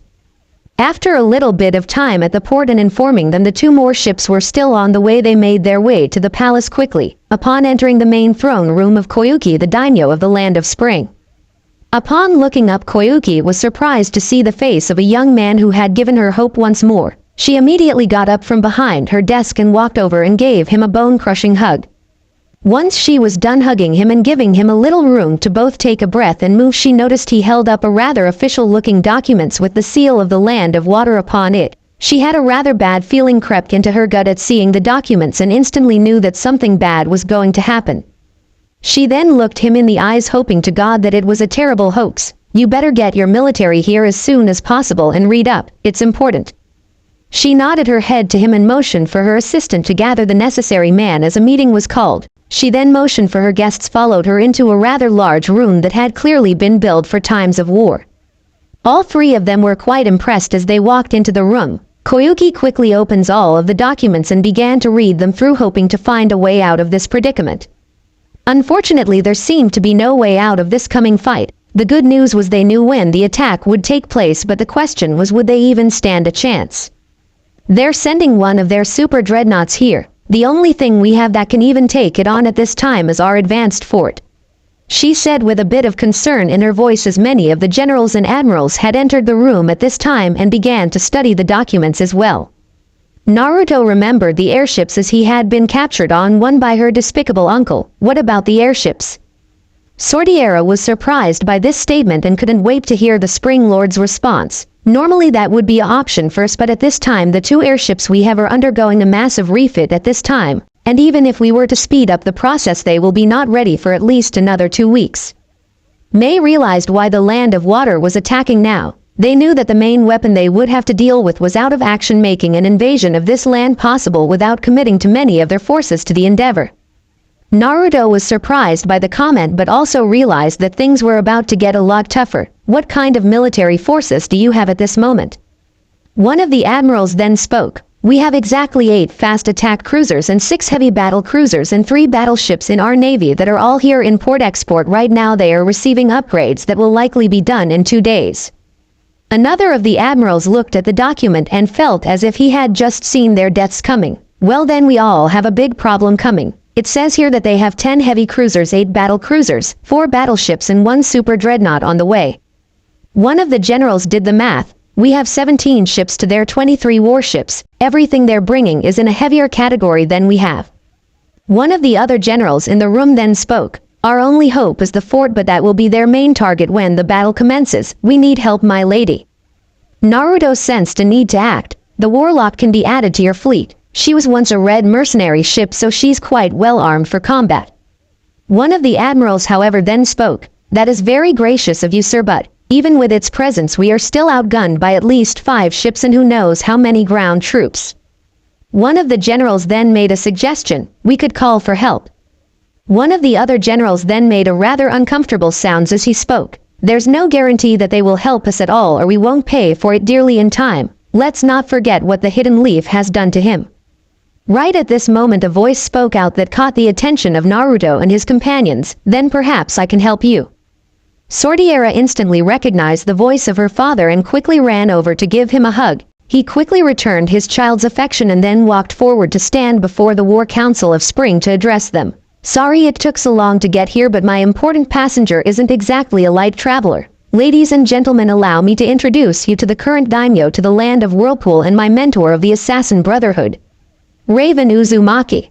Almost every single member of the War Council had their mouths open in shock at seeing a living legend walk into the room. His hair was cut short and was mostly gray with hints of dark red about it, and his face was clearly wrinkled with age that gave him a kind of wisdom and logic about it. The older gentleman turned to Naruto and gave him a smile and walked forward to stand before him and then spoke. It is my personal pleasure to finally meet you in person, Naruto. Naruto was still in shock at finally meeting his distant relative. It's a pleasure to finally meet you, mentor. Have you seen Karen yet? Not yet, young warrior, but I'm happy that Cyrus was able to finally find you too before our enemies could. The old man said as he turned to look the Spring Lord in the eyes, only to be interrupted by Sordiera, who seemed absolutely shocked by his presence here. She looked between her father and the old man and was about to speak when her father quickly pulled her aside. Not now, my little princess. I really don't want to hear about it now. Everyone in the room was shocked by his outburst, but also realized he was showing a great deal of respect towards his mentor. Raven then walked forward to Koyuki and then bowed to her as he spoke. It is a pleasure to finally meet you, my lady. I hope that the assistance of me and my associates were beneficial to your resistance movement. Several of the generals instantly knew who this was and were at a loss for words. Oh my god, he's real. It's the legendary Raven who helped warm the resistance. Even Koyuki was at a loss for words as she had heard the stories from several of her people. Unfortunately, Sordiera had a look of sheer unbridled fury upon her face. The council's decision not to interfering in this war was absolute and to be followed to the letter, even by you. Raven turned to her with a look of intensity upon his face that spelled her doom if she even opened her mouth once more without permission. I do not answer to the council of the order. Do not forget I am also the current daimyo of the land of Whirlpool and also the leader of the Assassin Brotherhood, which grants me servant advantages and rights which your order does not have any say in. Sordiera instantly shut her mouth and backed up to stand behind her father as Raven turned back to the Spring Lord. Please forgive the interruption, but what can we do to ensure your country's survival, my lady? Everyone in the room was surprised by the elder assassin's words as one of the generals then walked forward, bowed his head to him and spoke. Unfortunately, Lord Raven, we do not have enough ships to even attempt to mount a decent enough defense. We have at this moment 17 ships compared to their 23, including one of them being a super dreadnought. Raven nodded his head as he walked forward towards the documents and held out his hand. May I? One of the generals was almost in shock as he then picked up the folder and handed it to what many would call a living legend. Raven then proceeded to read the documents and handed the folder back over. The old assassin was clearly in deep thought as he then came to a decision. I believe with the addition of both the Warlock and the Blue Sea you might stand a better chance in this coming battle, but you will still need quite a bit of help if you want to survive and emerge victorious. And even if you emerge the victorious, you will still have to heal from the injuries will be inflicted upon you. Suddenly everyone in the room began to feel as if there was a shot at survival. One of the generals became even more curious. How can you even the odds out for us? Raven nodded his head and then addressed the assembly of generals in one. Spring Lord, remember I am a Uzumaki and we were known as the ultimate seal masters of this world to such an extent that we were feared by practically everyone. One of the seals we possess is a type of shield powered by nothing but chakra and strong enough to withstand multiple hits from a standard warship. But what about the dreadnought? One of the generals asked. The shields might be able to withstand one of the big weapons being fired at them, but that is all. However, that might be all you need to either abandon the ship and save the crew, or if you have the opportunity to quite possibly continue the fight for a little bit longer. Raven said. Everyone in the room was clearly interested in this technology, as this seal similar to the one they use in the Land of Winds, the Hidden Sand Village. Raven nodded his head. We actually helped them design the original seal they use, and they've improved it in their own way, but we possess some of the more advanced forms of this technology and have reinforced it in ways you could never imagine. Your technology at this time is the only thing at this time that can only compare to our seals.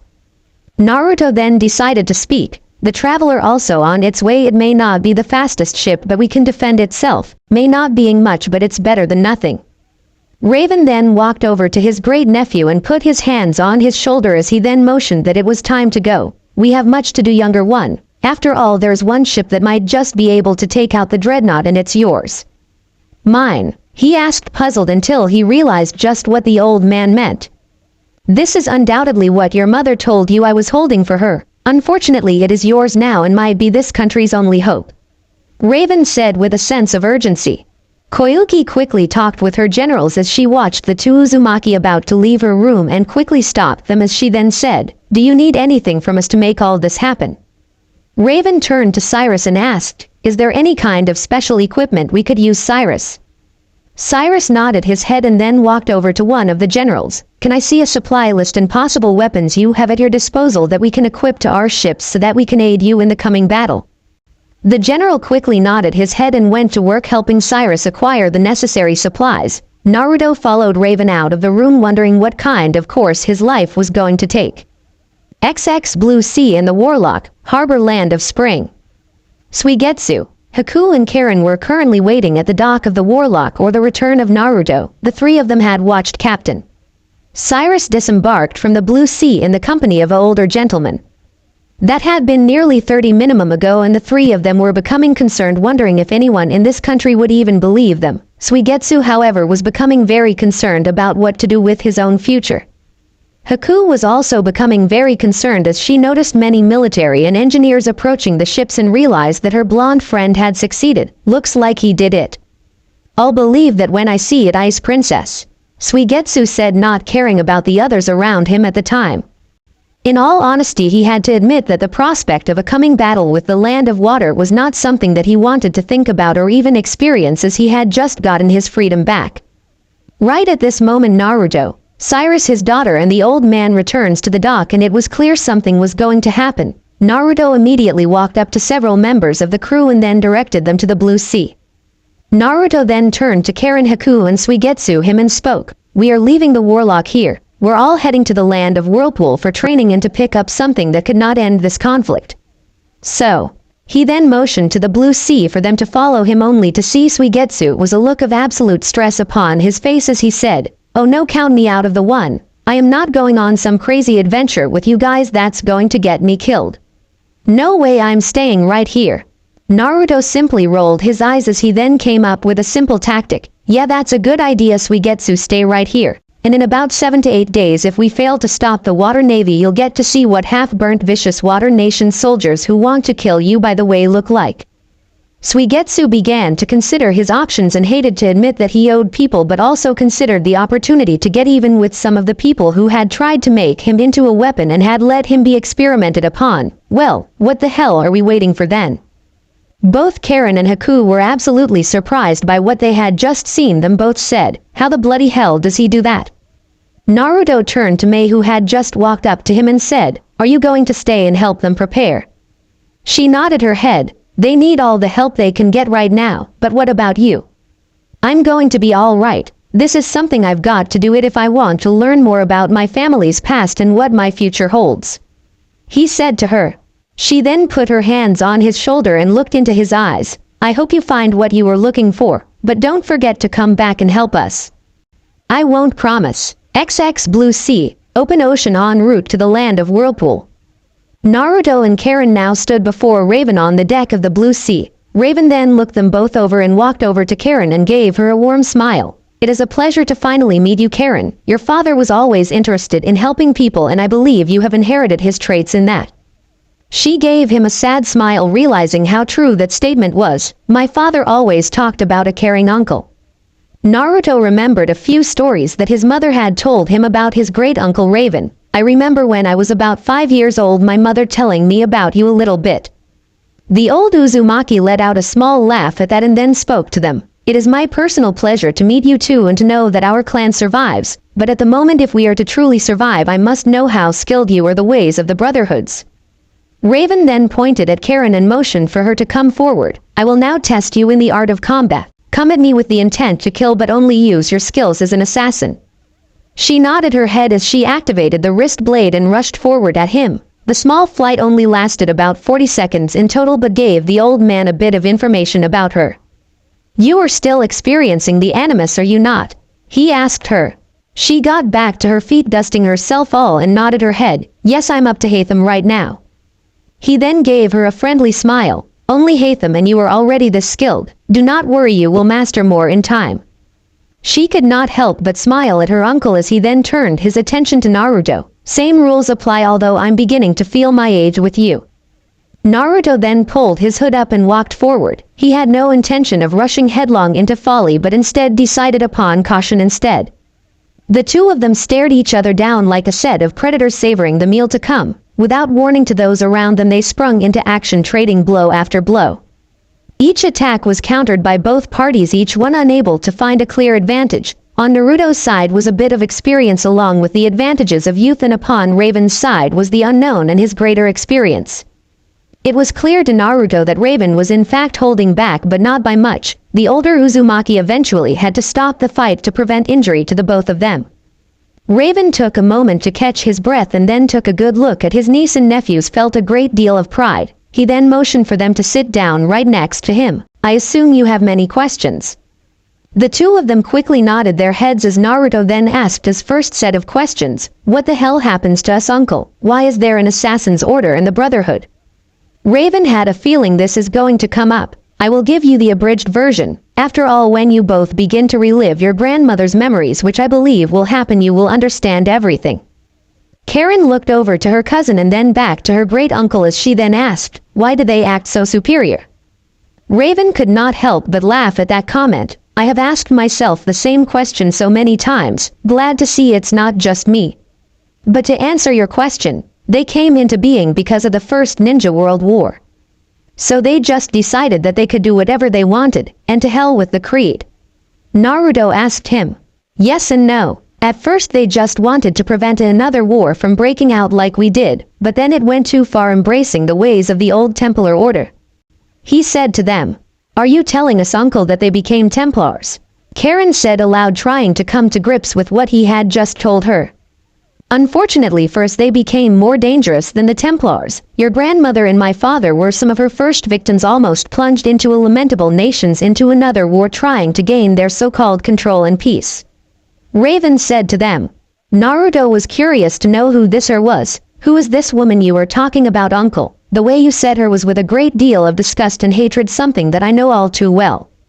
Raven let out a small laugh and came to the realization that the Brotherhood might have a chance at returning. She was the daughter of my uncle, one of them anyways. My father had a twin brother but also a younger brother who became quite power-hungry. What did she do to you and our grandmothers? Karen asked him. They were responsible for the Brotherhood almost becoming extinct, but their actions also gave us an ally that we never had before. You were talking about those Templars who were helping us defend Whirlpool? Naruto asked him. Raven was even more surprised, realizing that they had relived a few memories from their parents. Your grandmother was the one to lay the groundwork for peace, but not all of the Templars wanted the war with us to end. And with the Assassin's Order at the time competing with them for control over this world, we were practically trying to stop the bleeding of a patient who was still being assaulted by an enemy. How are they different? Karen inquired. For one, they realized that freedom was something that they could never control, and any attempt to do so only created more suffering, and in rebellion, they realized that their ways were not flawed but had been used by greedy men who only desired control over all who live upon this world. Raven said to them.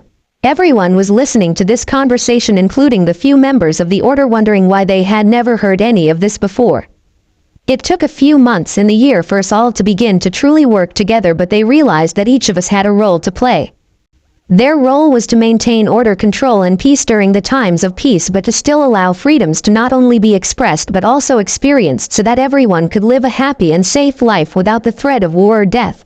Aiding them was as the Assassin's Brotherhood, working from the shadows to maintain that peace on both sides and to prevent the horrors of the past from repeating.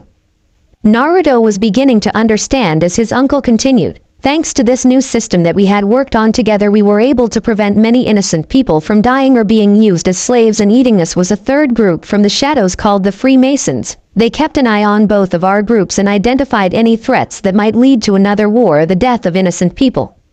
Naruto was surprised to learn that they had developed a kind of symbiosis to each other, thus ending the Great War that had lasted for more than 1,000 years. But I take it the two groups refused to evolve, wanted to ensure that the war would never end.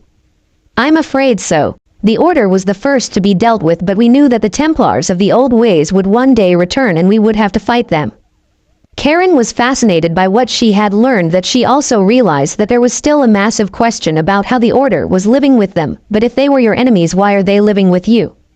That would be things to your grandmother. In one major engagement we managed to stop the Second War from breaking out early, and in the process tried to make peace with the Order, and it worked as the main members who had begun to instigate the war were all dead. What was left of the Order changed their ways up to a point, but we knew there was chance they would still remain a threat to us. Naruto turned his head and looked at the few Order members who were on the deck watching them like dogs, and remembered what he had experienced in his mother's memory. They let you in the Templars do the fighting, then took a good deal of power. Raven nodded his head and then spoke to them. Only a few of them wanted to preserve the peace. They may have a good deal of power, but it's come at a price, since I am still technically the daimyo of what is left of the land of Whirlpool. Should we be concerned when we see them? They both asked him. Yes, you should. There were only 3 of the old guard left that we will have to deal with in their power, and they will do anything, even killing us, to keep it. Naruto nodded his head and realized they needed to be ready for a fight. If they want to fight us, I won't deny them, but I won't start it either. Raven nodded his head at this and then said, Good, I have asked the captain to go a little slow. We will arrive in the morning. Rest now, and I will see you in the morning. XX Uzumaki Compound, Land of Fire. Danzo and 2 of his rude bodyguards stood before the well-hidden compounds of the Uzumaki clan, waiting for his 2 visitors to arrive. The first of them to arrive was none other than Iruka Yumino, one of the top teachers in the Ninja Academy of the Hidden Leaf. The next person to arrive, much to their surprise, was none other than Akatsuki members and secret spy Itachi Uchiha. The 2 rude bodyguards walked a good distance away to give the 3 men a bit of privacy. Danzo nodded to them both and then spoke. I only wish this meeting was under more agreeable circumstances. Itachi simply gave a nod of his head and then spoke, knowing that his time here was short. As do I, however we must make this meeting rather short, I'm afraid, as I have very limited time to spend here. Baruka nodded his head in understanding. I also agree we have to keep this short. Jiraiya has already dispatched his spotty network to locate Naruto. Itachi could not hide the look of disgust and hate upon his face. We were trying to avoid him leaving the village. This only makes him a bigger target for the Templar Order. Do not forget about the Assassin's Order. They have become a little more active recently, and we still have no word if Raven has survived. Danzo stated, remembering the old sharpshooter of an assassin who just happened to be Naruto's great uncle. Baruka could not help but feel as if everything they had done had been nothing. Those 2 groups are going to get us all killed. Can't they see once we started working together that this world is so much better? Itachi walked over to the young academy teacher and one of the few remaining members of the Templar Knights who sought peace and order as well as freedom for all. You will see Naruto again and will have the opportunity to tell him about his past that he does not know at this moment more than I will. I may have been his teacher, but with everything that has happened he may see me as only one of the Dark Templars who will do anything for their order and control. We must not mourn the past but look forward to the future. That is what Raven would say, as well as your teacher, the 4th Hokage. If it had not been for that attack upon his wife when she was giving birth to Naruto, we would have restored peace and freedom to this village and disposed of the Dark Ones. Danzo said to them, hoping to get them a bit of hope as well as a direction for their attention to be focused upon. If Naruto is anything like his mother, my mentor, and we will be quite safe, but we need to help him and guide him. I only wish my training in the assassin arts had been finished before her death.